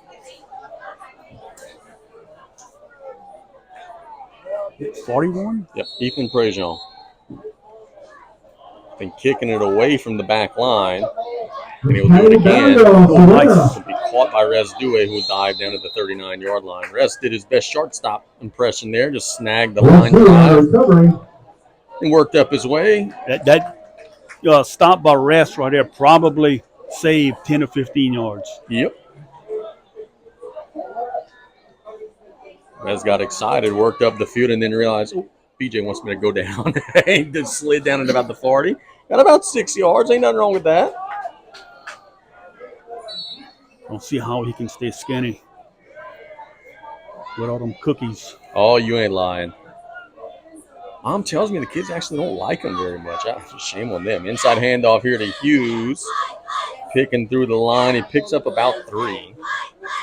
Look, that was a nice run by Hughes. He didn't have much, but he kept hitting and bouncing off, ended up picking up about 4.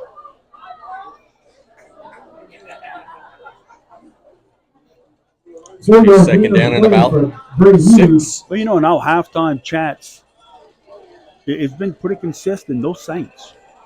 Yeah, you wonder why. We're supposed to be keeping the audience happy and upbeat. 2nd and 6 for Mack. Ball smack dab in the middle of the field at the 43. Inside handoff to Dre. He's going to get maybe a yard. He'll be slung down by a pack of Terriers. The ball came out, but it was after the whistle was blown. 4. They'll actually mark him, and I believe at the 45. So it will be 3rd and 4. Given the way the Tarpon defense has played, given the way this game has gone so far, I think you got 2 plays to get this. Still early.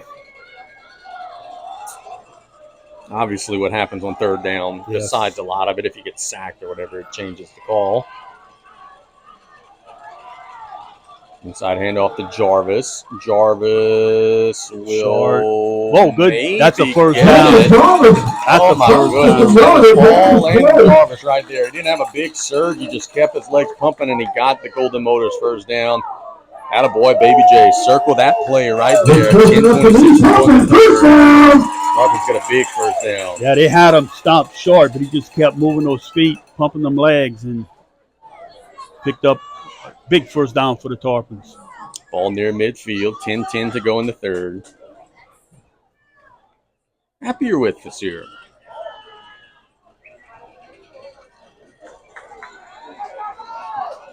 Mack will be waiting on a shotgun snap with Hughes in the backfield. Inside handoff to Dre. Nice Plants run. his foot, lowers his shoulder, spins out of traffic. We'll get to about the 43. That's a gain of about 8. Good job by Dre showing a little power. Yes, we actually have some listeners that are cheering for the ball. They wanted to come back. 2. I think that one is very much so in the intestines, but there could be some others maybe in the stadium. 2nd and 2. Inside handoff to Hughes, bouncing off right tackle, big hole, 30. Dropped about the 28. The lineman ran him over, and there's a late flag that comes in. Another late flag comes in. That was really weird. One of Hughes' offensive linemen trucked him after the play, and BJ just gets thrown for a 15-yard penalty. BJ came out to the numbers. He had something to say, and we might have 30 yards of penalties on South Lafourche here. I think one of the Tarpon linemen tried to finish the play maybe a little late, but I don't think he hit a Terrier. I think he knocked Hughes out. And BJ was not happy. He came out and he got a 15-yard penalty. That might be a sideline warning, or it could be unsportsmanlike conduct. We'll see. Depending on what he said.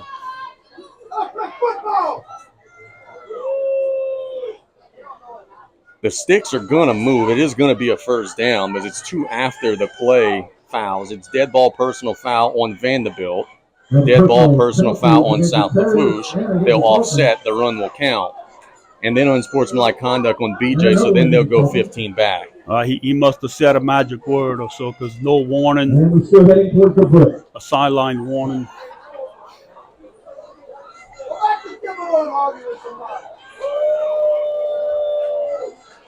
BJ is not happy still. A lot of the run will be negated. It will be 1st and 10 and not 1st and 25, which is a blessing for South Lafourche.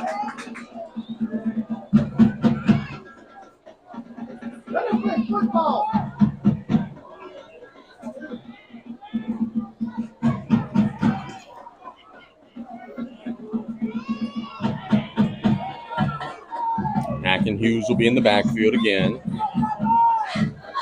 Making our little notes of who's got personal foul penalties. 1st and 10, Dolphins. 9:15 and counting in the third quarter.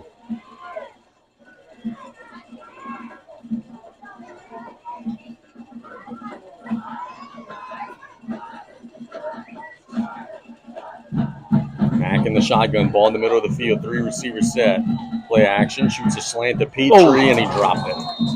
That's a rare sight. Terrence dropped one dead in his hands. Gabe Douglas was coming in pursuit, but Terrence would have gotten at least 6 or 7 yards. Yeah, just classic case right there, just taking your eye off of it, turning up, looking downfield, but you don't see that often.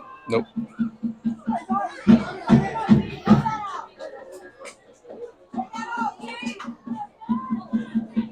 So 2nd down and 10, 8:55 to go in the third.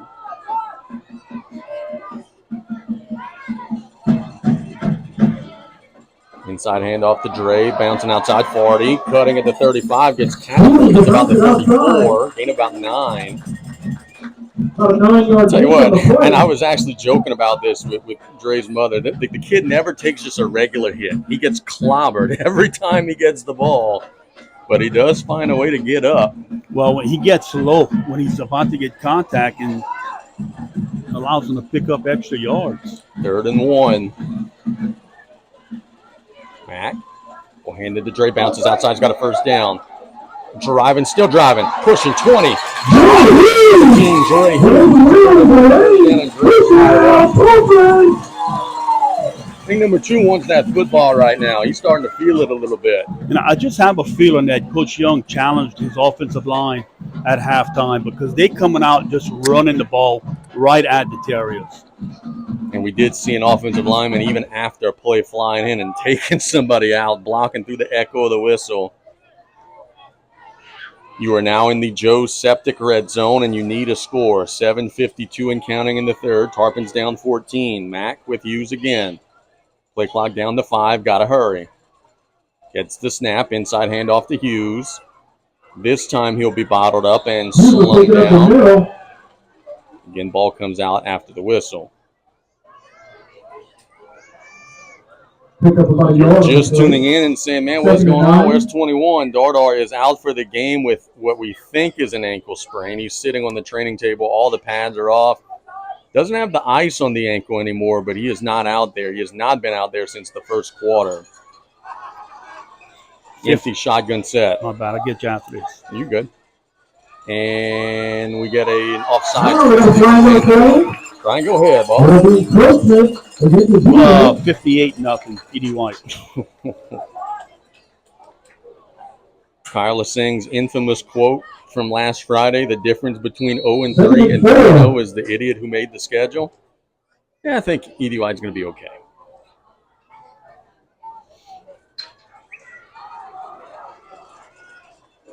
(28-14), Terriers lead. 2nd and 4, Mack. Has time. Shoot it into the back of the end zone. Just threw it away. Terrence thought maybe he was getting held. No flag comes out. A lot of the Tarpon faithful were maybe wanting Mack to try to scramble a little bit. He had a lot of time.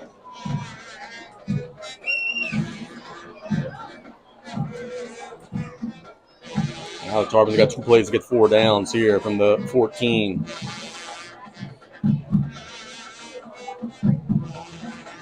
.6:45 to go in regulation.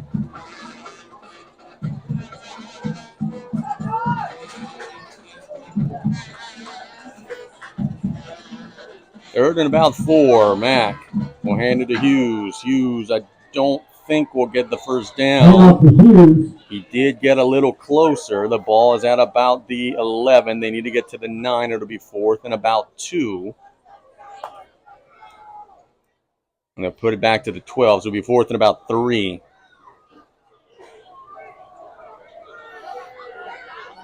.620 and counting. The Tarpons are in a must convert here on 4th and short.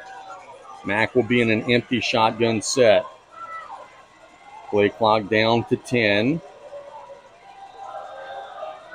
Now down to 6. Mack shoot it down to the sideline, and it's batted away. Incomplete. The Terriers get a turnover on downs. Terrence Petrie was the intended target. Logan Email swatted it away, and the Terriers will take over the football in another situation where the Tarpons drive the football and can't finish the drive. It's been a bugaboo all season. That's just a great play by Email right there on Terrence. And Mack, it looked like it was going to Terrence the entire way. But Email did a great job deflecting that ball. And now, if you're the Tarpon defense, you absolutely, positively have to get a stop here. It was a 6-minute drive. You come up empty in the scoring column, and you got to get a stop defensively. Henney will have Bryce Thibodeau in the backfield. There's going to be a pistol set. It's the snap. Inside handoff to Thibodeau. He's going to bounce outside and be tripped up at about the 18-yard line.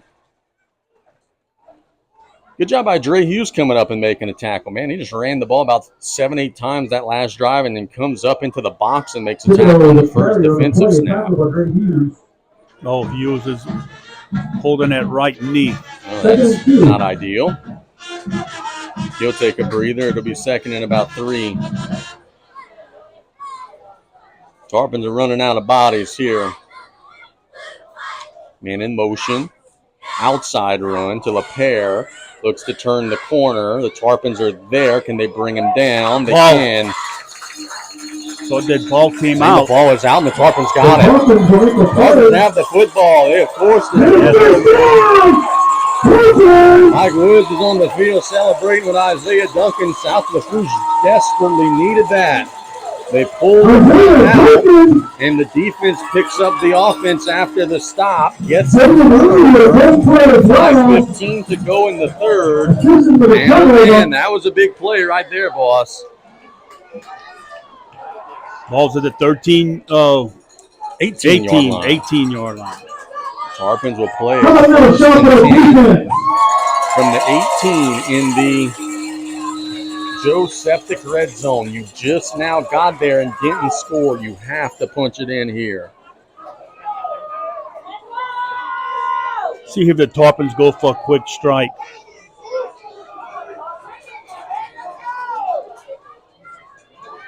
Mack in an empty set. Hughes is back out there. Delay a game. Yep, it sure is. If the Tarpons didn't call a timeout, it's a delay of game, and it is a dead ball delay of game. Boy, after a possession change, that just can't happen. We have a delay game against the Tarpons. Bad news if you're a Central Lafourche fan. At the end of 3, East St. John 25, Central Lafourche 6. We told you all week on play-by-play how important that one was for the Trojans. 1st and 15 here, Mack. Shoot it down the middle, and it is nearly intercepted. Pass is incomplete. The Terriers are dropping into coverage, and they are starting to jump some of these routes. We've already seen 1 interception.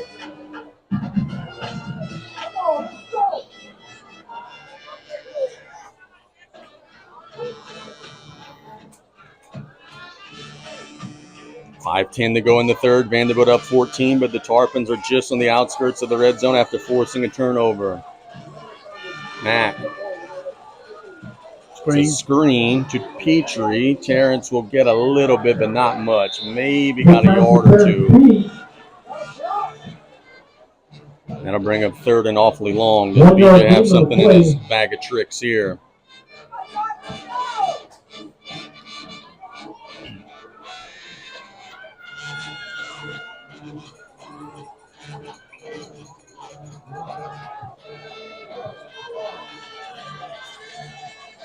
Third down and about 13. Mack gets the snap. Has all day to throw.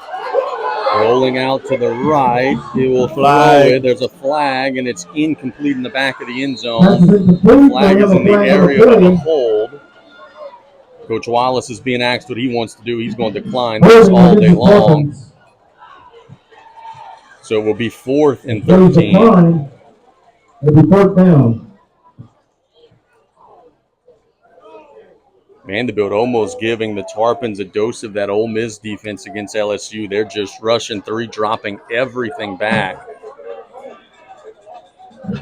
And they're saying, hey, Mac, we don't care if you have all day in the pocket to throw. We're going to just cover everything on the back end. And it makes it hard on offensive linemen to block for that long. 4th and awfully long. Tarpons got to get to the 9-yard line. And Coach Young will call a timeout. He's not happy. We'll keep it here. Certainly a big play in the game. Tarpon defense just got them the ball back, a big turnover, but the offense will need a big one here to try to get a first down here. You okay? Little spooked, man. I see you waving. Waving them bugs away from you. Little spooked.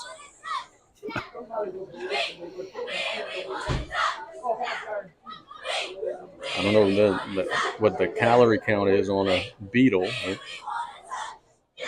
I have to add that to my app. That's probably no calories. Now, what them bugs eat, that's a different story.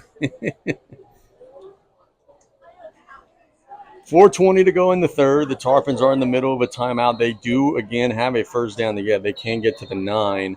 The frustrating thing will be is if they pick up like 10 yards here, then that delay of game penalty will have cost you a first down.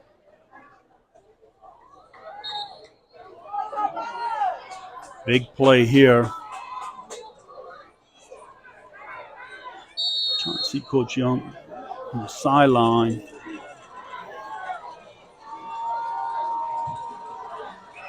Watch Dre Hughes here. Hughes is in the slot on the left side. Matt. Step up and throw it down the middle. Incomplete. It's intended for Jarvis. Jarvis did get his fingers on it, but he couldn't quite corral it, and the Terriers will take over on downs. And Brian Vandebilt is showing why they are one of the best defenses in the area. They are playing some good football. Yeah, they have. And the Tarpons came out running the football right at the Terriers.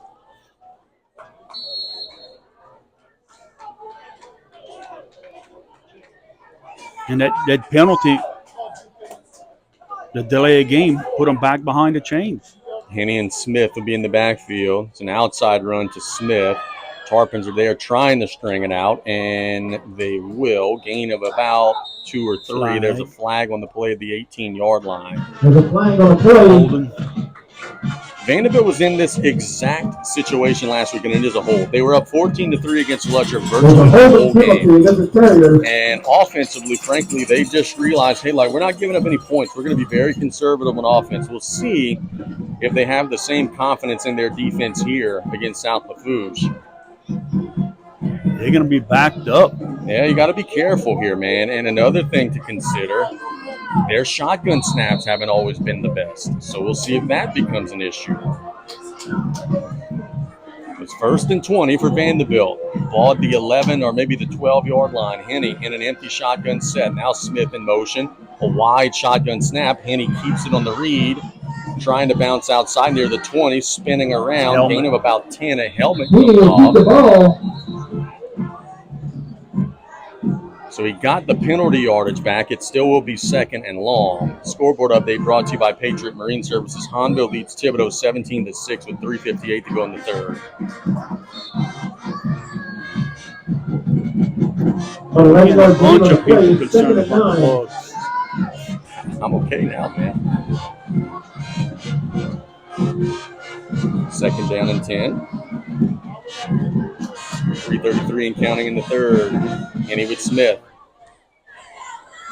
Inside handoff to Smith. Nothing. No worries. All Tackle over. at the line of scrimmage. Tell you what, if there is a bright spot for this Tarpon defense tonight, it will be the way that the Vandebilt middle on of the tackle. defense held up. They have been really Right good of on those Bruce inside assisting the runs. tackle. That is a tackle for a loss brought to you by the Terriers Hunter III Foundation. Now it is paramount that the Tarpons On a find a way to 1-yard get off loss the on field the on play, third 3rd down. and 10. Both teams the second half are going to the run game. Now obvious pass situation. Gotta watch Henny with his legs here, and you do have to watch the snap again. Yes. The last one was very wide. 3rd and 10. Catches this one clean. Steps up in the pocket, shoots it down the middle, and it's caught. And then there's a first down to the 38-yard line.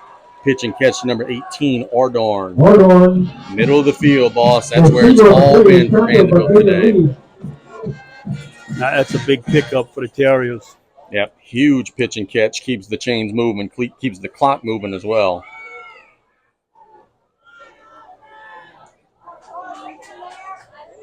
These snaps are getting very dangerous for the Terriers. Yeah, Henny's been having to do some magician work.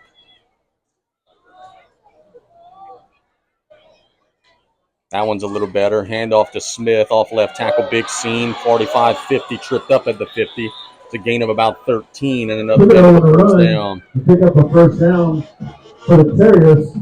It's a nice run, and he showed some quickness, turning up Tackle the field. Torres and Jalen 80. First and 10.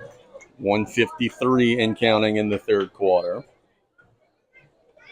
Vandebilt on the move. Figured they could go up 3 scores here. They would really grab this thing by the throat. Henny in the gun. Keep it. Design quarterback run. Picking through the line. Will drive to about the 45. Henny will keep the ball. Gain of about 4. Pick up about 5 yards. I think the Terriers right here, they just want to run some clock. If you play defense the way Vandebilt plays defense, that's not a bad idea. Shorten this game, limit possessions. For Georges and Isaiah Duncan on a tackle. 2nd and 5. 106 and counting in the third. Vandebilt will play a 2nd and 5. Henny has Thibodeau in the pistol. Play action, shoots it to the sideline. That's LaPere on the catch. The Tarpons will trip him up near the 40. Don't think he got the first down. Good open field tackle by Eno Alemão. Yeah, Torres on the tackle. It's going to be Yair Torres on the tackle. You're going to have to snap the ball again. It's 3rd and 1. They're down in a whole yard. They've got to get 1 to the 39. And I would be willing to bet you Henny's keeping this one up the middle. See if I'm right. Man in motion. You're right. Henny's keeping it up the middle, and he's got a first down. Didn't need much, didn't get much, but he does have the first down to about the 38-yard line, and that should bring us to the end of the third quarter.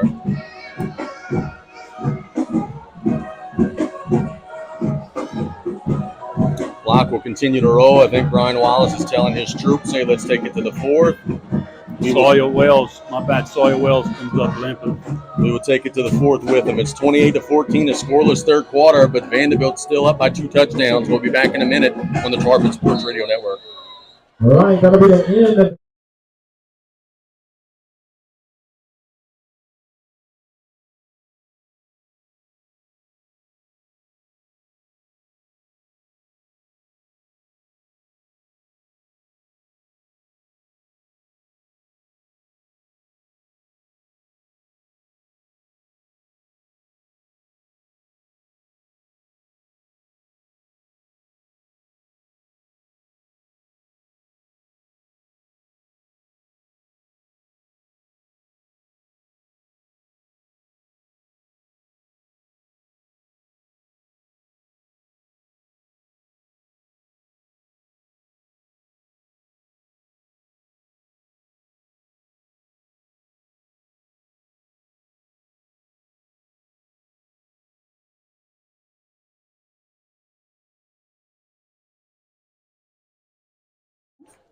Sophia Just Richardell, go with Coach Brian Kyle here. Captain Jalen Rodrake, Kate Rodrake, Meg Walker, their mascot, Caroline Gendry. Great job tonight, girls. First and 10.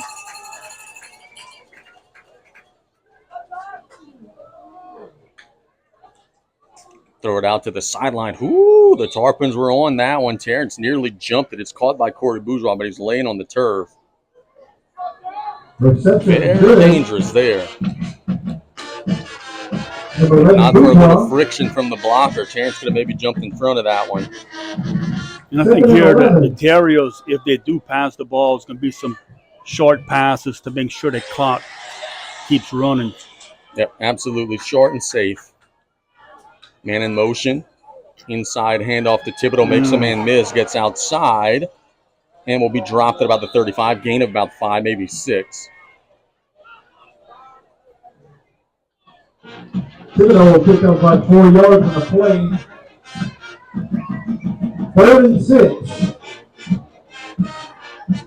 Thanks, Coach Travis. Douglas, final score. What do you do on it? Not a huge surprise there that E.D. White would take care of business. Terrebonne has just thrown an interception. St. Charles is starting to put it on them a little bit there in Homa, 31-13 the score. 3rd and 6 here for Vandebilt. Henny with a man in motion. Design quarterback run. He's got a big hole. 25-20, 15-10, 5, touchdown. The score for the Terriers Terriers are going to take complete control of this ball game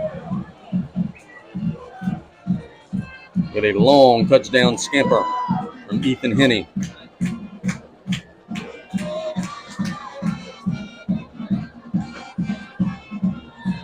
Give the Terriers credit.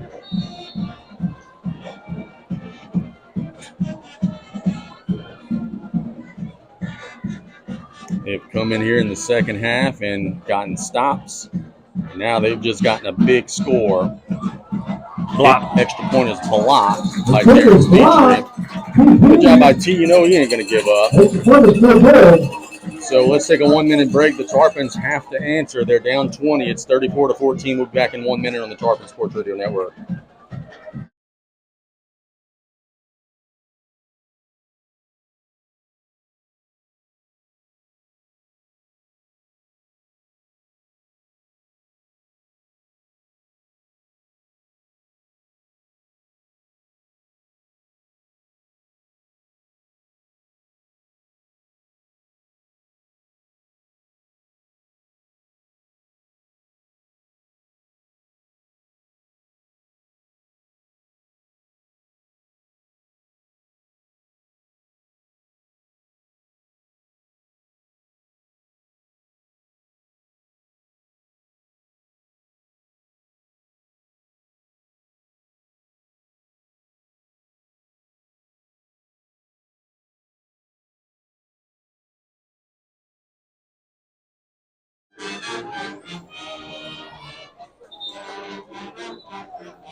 Terriers will kick it away.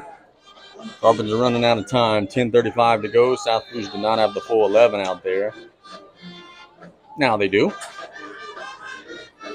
There's a kick. A little wobbly push kick that takes a bounce. Let it go out of bounds, guys, and it will. The Tarpons will take it at the 40.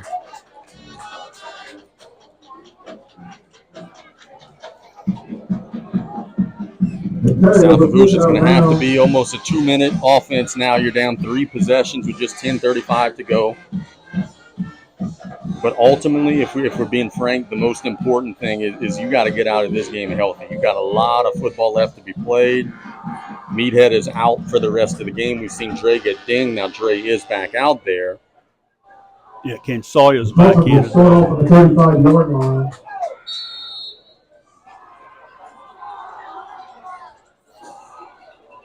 Mack will have Dre in the backfield with him.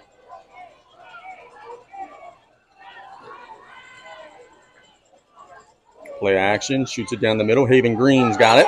Good pitch and catch, and a good moment first down. Haven gets it to the 45-yard line. A bullet behind That's a good start to the drive.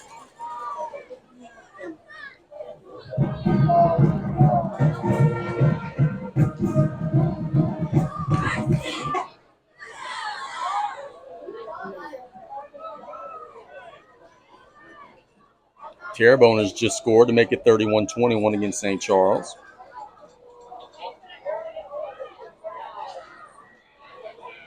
Tarpons are in plus territory. They've been in plus territory a lot tonight. This is where the struggles have happened. Hughes turns it up the field on a little off-tackle run. Gains about 4. The ball's out.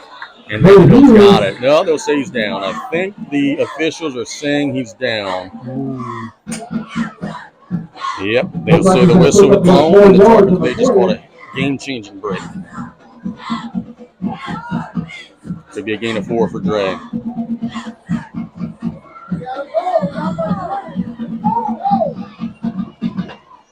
Fans are urging the Tarpons to hurry up. Yeah, they do need to, I think, play with a little pep here. You're down 3 scores, 9:30 and counting. Inside handoff to Hughes again. And he didn't get a whole lot. That clock will continue to run. Yeah, that's got to be. I was about ready to say. I mean, they blew the play dead, and then they slung Dre down. Oh, it's going on South Lafourche. Wow. Looks like on Terrence. I mean, Dre got stacked up at about the 39. They drug him all the way to the 47, then dropped him. But it's the Tarpons who get whistled for the personal foul. Now you're way against the chains.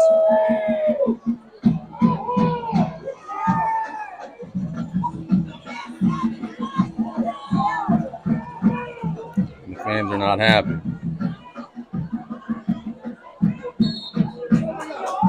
This would be an after the play foul, so it'll be 3rd down and Leeville. You're at the 44. You got to get to the Terrier 35. And the clock is running. And the play clock is also running. We have to call a timeout. The Tarpons have to use their second half timeout. Offense has just been a little discombobulated here in the second half, but you got to give a ton of credit to Vandebilt's defense for that.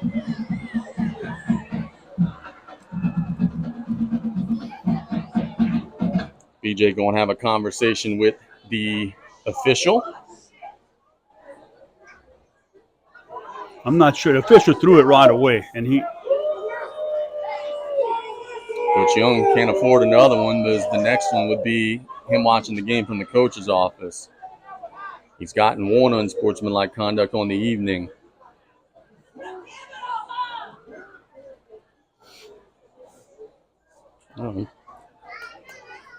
See if I can get you some scores.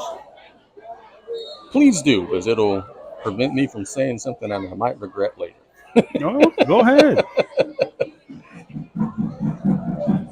East St. John 32-14 over Central. Lutcher final 42-6 over South Terrebonne. Shaw 21-7 over St. James in the 4th quarter. 3rd and a mile here for the Tarpons. Mack. Shoot it down the sideline. It's caught. And wow, Haven Green, a late one. We'll see what this is. The Tarpons, I think, get the first down on the pitch and catch, but actually where they're spotting it, he doesn't have the first down.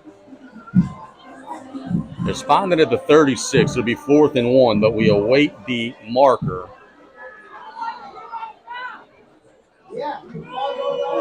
And it's a foul on South Lafourche, of course.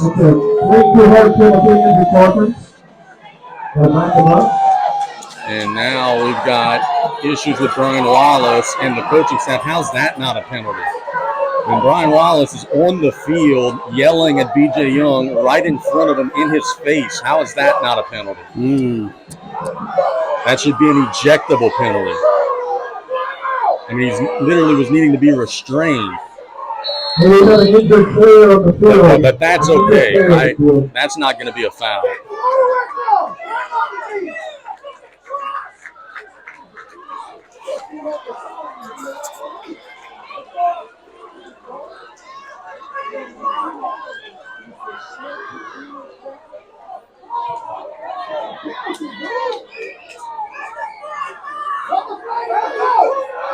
David Miller talking to Coach Young. Coach Young's heated. He has every reason to be heated. The opposing head coach went to his sideline and was calling him out.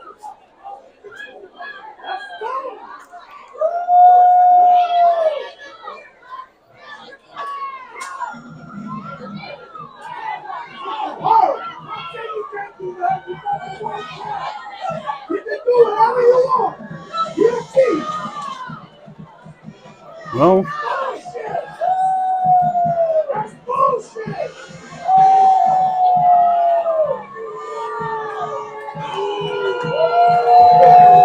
Fans are not happy. I don't even know what the foul is. it was a hit to the head, targeted. So blindside block called on South Lafourche. Emotions are getting high here. Hopefully the boys on the field don't carry this on. And we certainly hope the young man for Vandebilt who got hit and injured is okay. That's the most important thing at this point.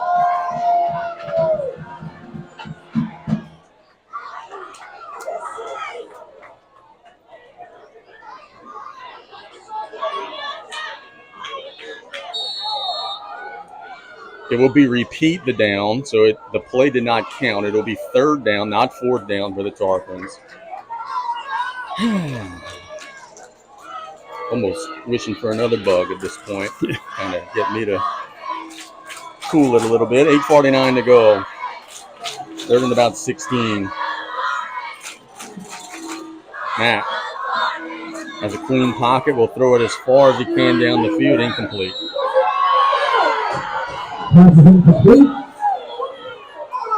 Tarpon faithful want a foul there. I don't think that was anything. I don't think that was interference. That was No, I think after the play was over, one of the Tarpon offensive linemen and another guy from Vandebilt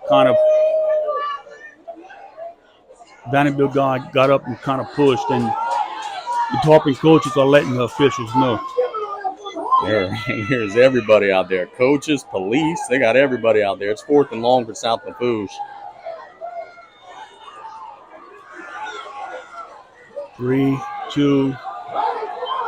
Mack will punt it. It is a good punt. There you go. And it will roll inside the 5 and will be killed at the 4.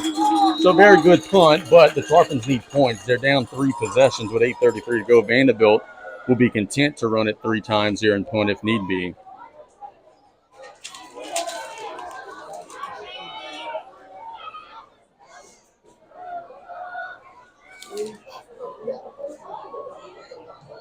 Hondo has a 31-12 lead over Thibodeau with 10:40 to go in regulation. Scoreboard update brought to you by Patriot Marine Services.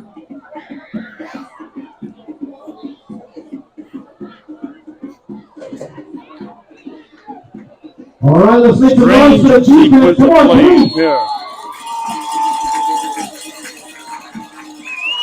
I don't expect anything aggressive from Vandebilt at all. If they could break out of it by running the football, that's what they'll do. If not, they'll be content to punt. They're up big, and they're in their own end zone. They try a hard count. Inside hand. Oh, I don't know if he got out of it. Down on the flag again. And another late flag. The officials have absolutely no control over this game right now. And someone's going to get hurt. The Tarpons thought it was a safety. They drug him down. But how is that any different than what they did to Andravian Hughes a minute ago? It is a personal foul on South Lafourche and unsportsmanlike conduct on South Lafourche. And I think we're going to be watching the official get scratched here right before your very eyes.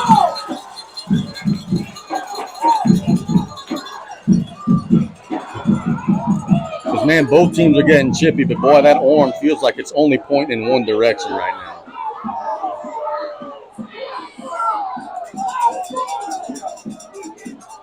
So the Terriers will play a 1st and 10 from the 15 and now the 30, but they'll walk it off even more. It was 2 15-yard penalties. Coach Young and Coach Woods are letting the officials have it. Coach Young has to be careful, but he already has one penalty. But it goes back to the non-safety. Both referees on each side had it marked down inside the one. The Tarpon players thought it was a safety. All right, confirmation, get loud. 8:14 and counting.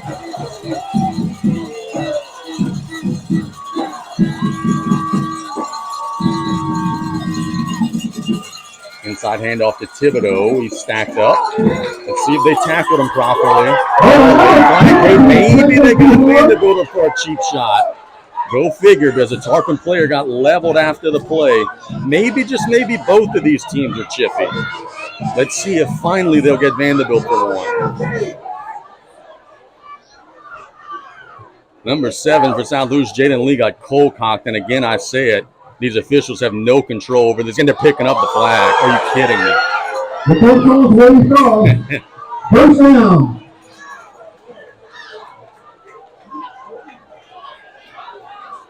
So the run will count. It'll be a gain of about 2. It'll be 2nd and 8. Why did you throw it if there wasn't one? BJ will call his last time out.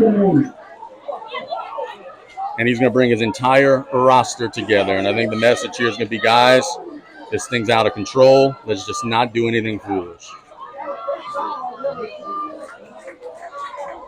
And Brian Wallace doing the same thing on the other sideline.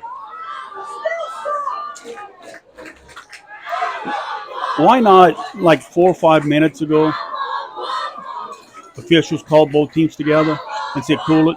Because they have no control over this game. I've said that now multiple times in the broadcast.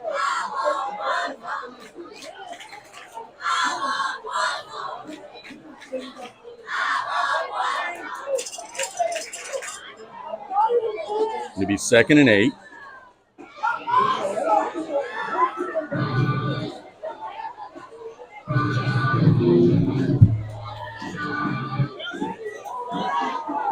Tarpons are getting a kumbaya meeting. The Terriers got the same.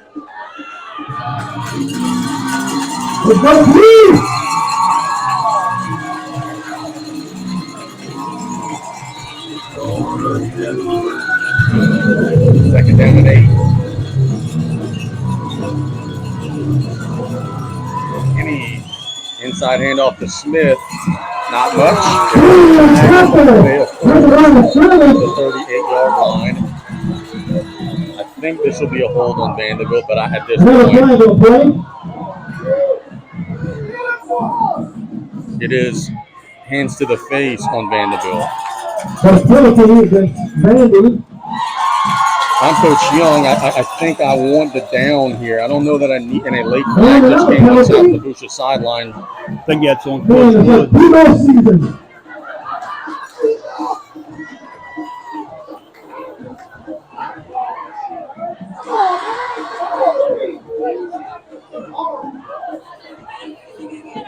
This one has gotten way out of control, and we need this one to hurry along. Someone's going to get injured here. This has been very physical, very chippy. But unfortunately, there's a flag after every play. The clock is continually stopped. Coach Woods, I think, is going to get hit for an unsportsmanlike conduct penalty.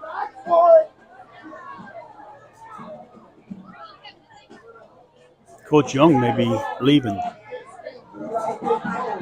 I'm not sure how that works at the sideline. He's in charge of the sideline, so I'm not sure what. Hands to the face on Vandebilt.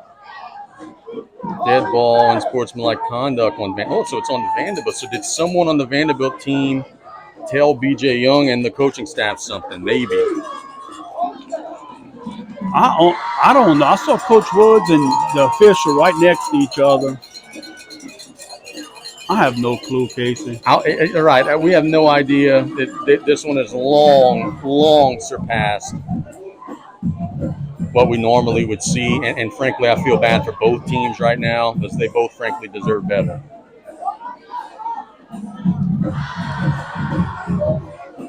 Look, I'm going to go on. I'm going to say this, and people can agree or not. I would hope you will agree. This is embarrassing. Oh, no, 100%. And the fact that they're about to walk the ball off, the official pointed the wrong way. This is going to be on South Lafourche.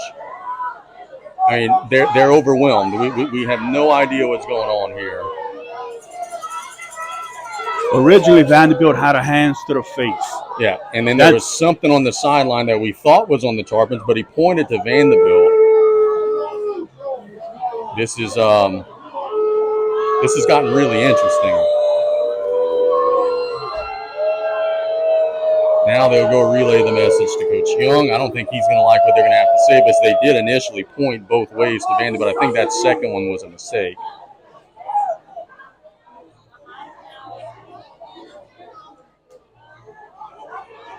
That second one they threw on the sideline, there was no Vandebilt player around. Yeah, there was no one for the Terriers around to have done anything. They did point, but I think they pointed the wrong way. But why would it be that only that penalty would matter? Why wouldn't the other penalty also matter? I think it goes 15 back and 15 the other way, right? And then we'll just keep it where it is. Yes. Terrebonne just scored with 38 seconds left. They're down 31-28 against St. Charles, and they recovered the onside kick.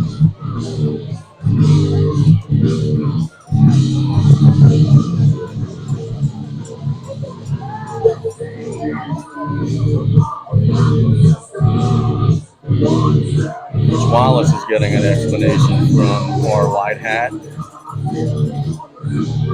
I have no idea what just happened. They did move the ball up to the 30. Let's play, guys. Come on. There's been a flag on every single play in the last 20 snaps. Third and about 10.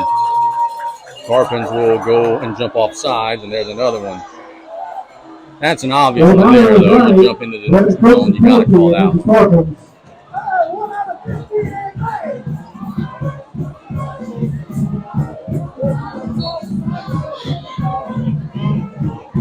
It'd be nice here to hit them on a long pass, catch everybody sleeping. Clock is stopped. Well, now it's rolling. I don't know after how many dead ball fouls how the clock could still be rolling. Play action. Henny will shoot it all the way down the field. And it is out of bounds. Coming up at the last second, out of bounds. Vandebilt will have to punt it away.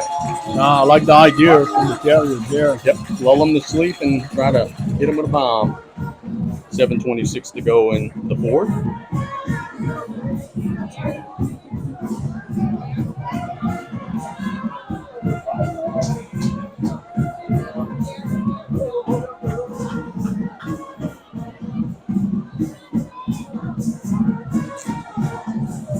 Fourth and 6. Looks like the Terriers are going to punt. Waiting on the snap on the punt. Petrie standing at the 30. And Vandebilt will call timeout.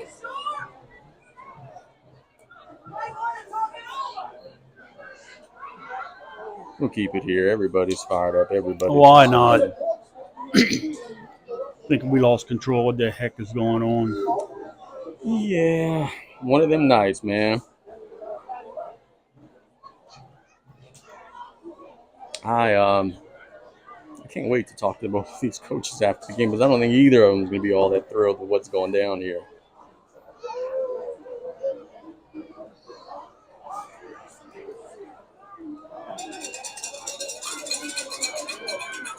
Terriers are still in the punt formation. Tarpons have to worry to not jump off sides.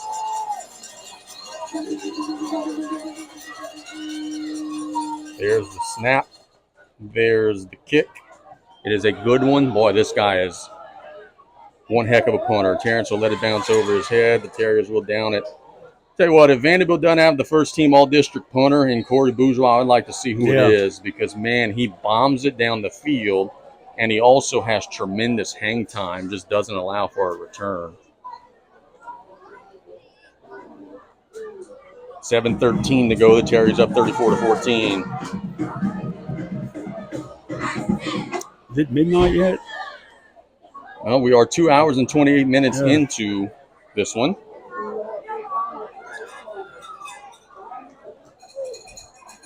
Same thing here. See, the Tarpons can maybe hit them on a long pass.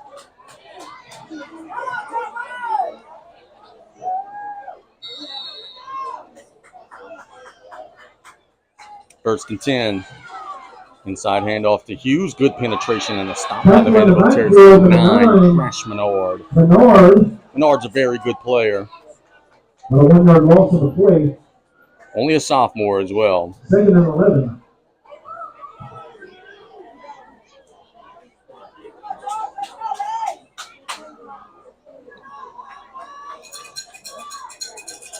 It's 2nd down and 12. Play action to the sidelines, caught by Green. Green will be slung down. There's a flag on the play. And a little bit of pushing after the whistle. Surprise, surprise. We'll see the markers at the 29.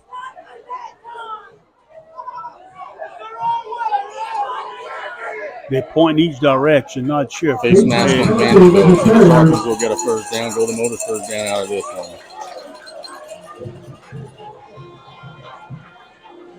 Okay, so we'll take that one, but it was a high tackle. I don't. Brian, unless they called it on the away from the ball carrier. I think we're just guessing all the way around at this point, brother. It's been a rough night, and yeah, we'll take it. I don't know where it came. First and 10. Mack. Play action. Throws it out to Haven Green in the sidelines. Good catch. Across the 50. Stumbles down to the 48. So he gains about 7. Clock continues to roll.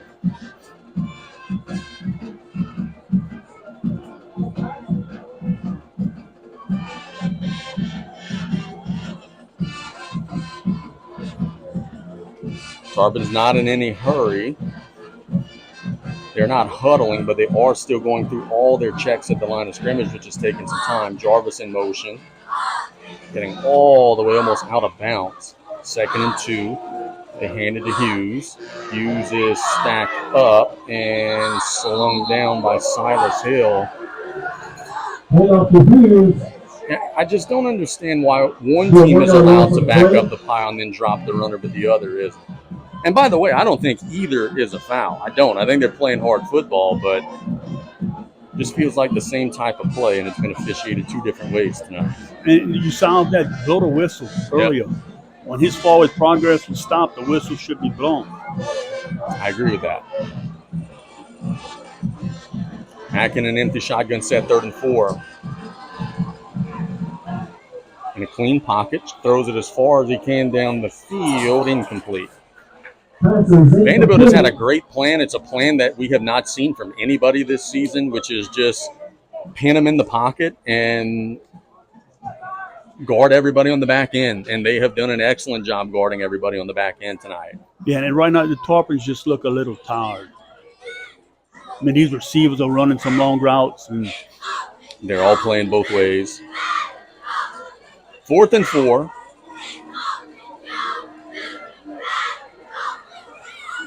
Ball at the 46-yard line. Oh, man. Terrebonne. Well, I'll tell you after this program. Mack.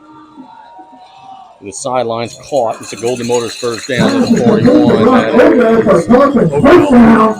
So we told you Terrebonne scored and got an onside kick. They got in the field goal range and missed a field goal on the last snap. Final score, St. Charles 31, Terrebonne 28. Oh.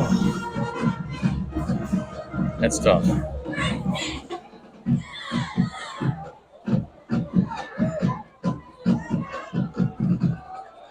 First and 10 here.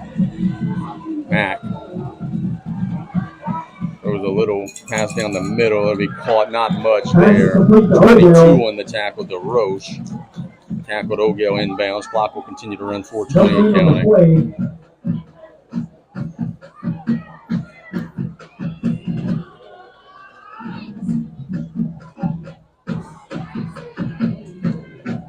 One of them nights here, Casey.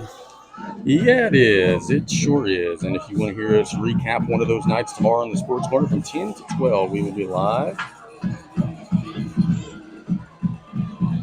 2nd down and long. It's a design quarterback run. Oh, nice. Lower his shoulder and pick up a lot. He might have got the first down.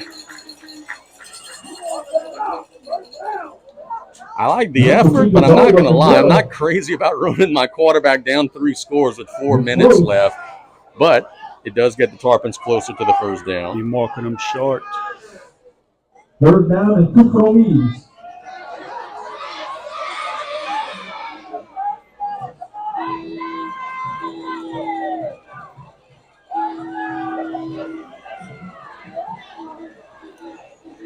They're at an awfully short. Let's see if they put it in Hughes' belly. 3:10 and counting.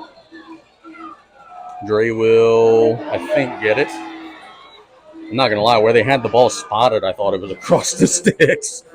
Oh, He almost lost yards there and got the first down. Because I think he got the first down on the previous play. I'll agree there. The boys sure didn't get much there. It is a first down. 2:50 and counting.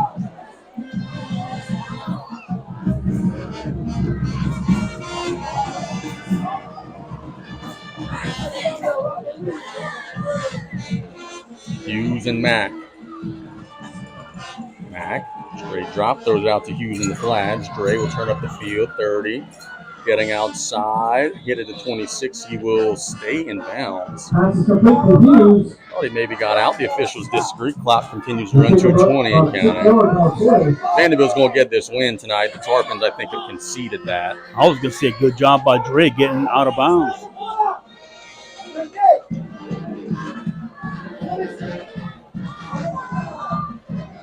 Yeah, the fans are screaming about the clock, but the official ruled him tackled in bounds. They said he was tackled in bounds. 2nd and 4.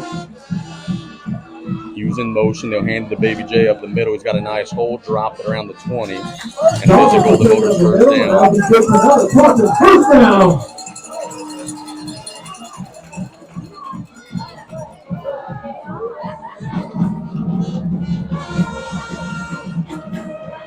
Ball will be just outside the 20-yard line.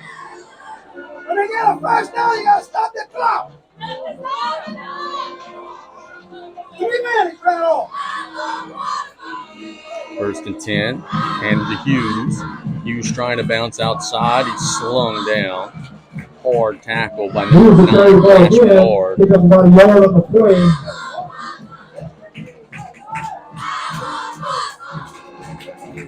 Yeah, Tarpons can't just 7 and 9.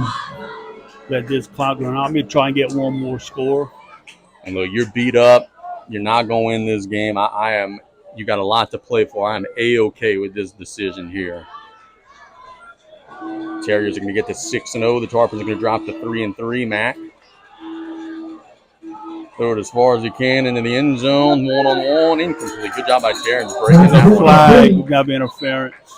That might be on Terriers. If there is a flag. Pass interference on Vandebilt. Nope. So Terriers will draw the flag.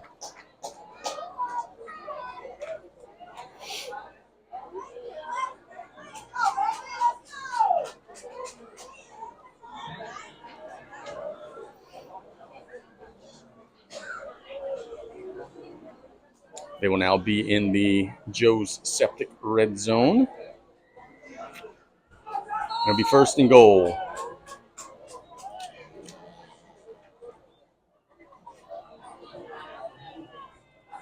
Already 3 seconds to go.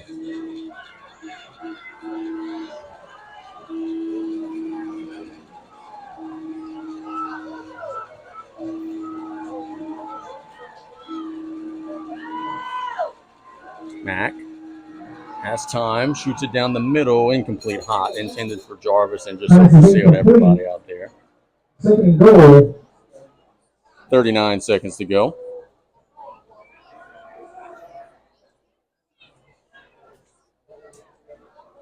Yeah, Mac just threw that, got away from him. We will be heading to Napoleonville next week. Oh my, it's some long steps. Yes, it is. 2nd and goal here, 39 seconds to go. Remember, Tarpons do not have a timeout. I don't know that they would call one either way, but They do try to punch one in here. It's going to have to be on their own. Hughes dropped inside the 5 Hughes at prepared the ball on the the left side. 3. Taking Clock about 3 continuing yards. to run. 30 Third seconds. and Maybe 4. one more snap for South Lafourche.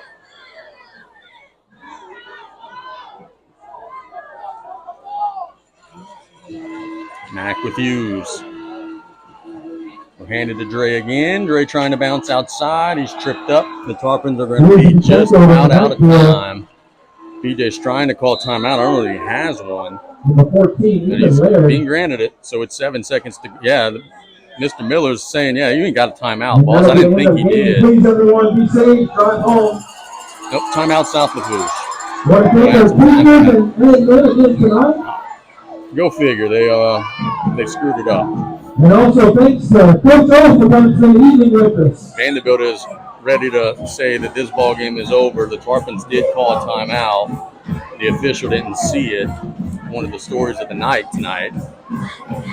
And there will be one untimed down.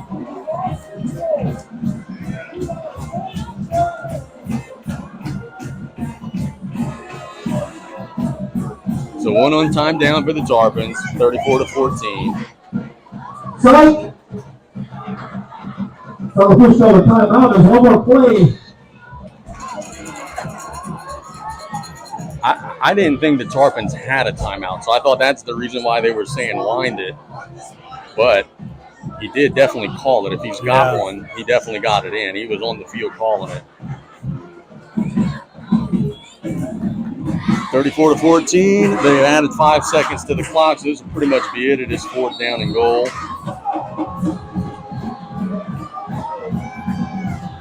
Mack rolls out to the right. Will shoot it to the corner of the end zone. It is caught, and it is look at a score automatically, but it really won't matter in the grand scheme of things. It will be the 3rd touchdown of the game for Terriers. I don't know that you kick the extra point here or not. I think that wraps it up. So that'll be the end of the ball game. Brian Sharples gave some final thoughts. It was a wild and crazy night. Vandebilt does get the win, 34-20 over South Lafourche. You got to give the Terriers credit. I mean, they came in here to get a big win. And, you know, the 4th quarter was just bad. It was bad all the way around. Kids are playing hard. It was just a bad quarter, bad end. Yeah, it got physical. It got intense. It was. I see that the head coaching handshake got a little intense, and now there's some words being. Yeah,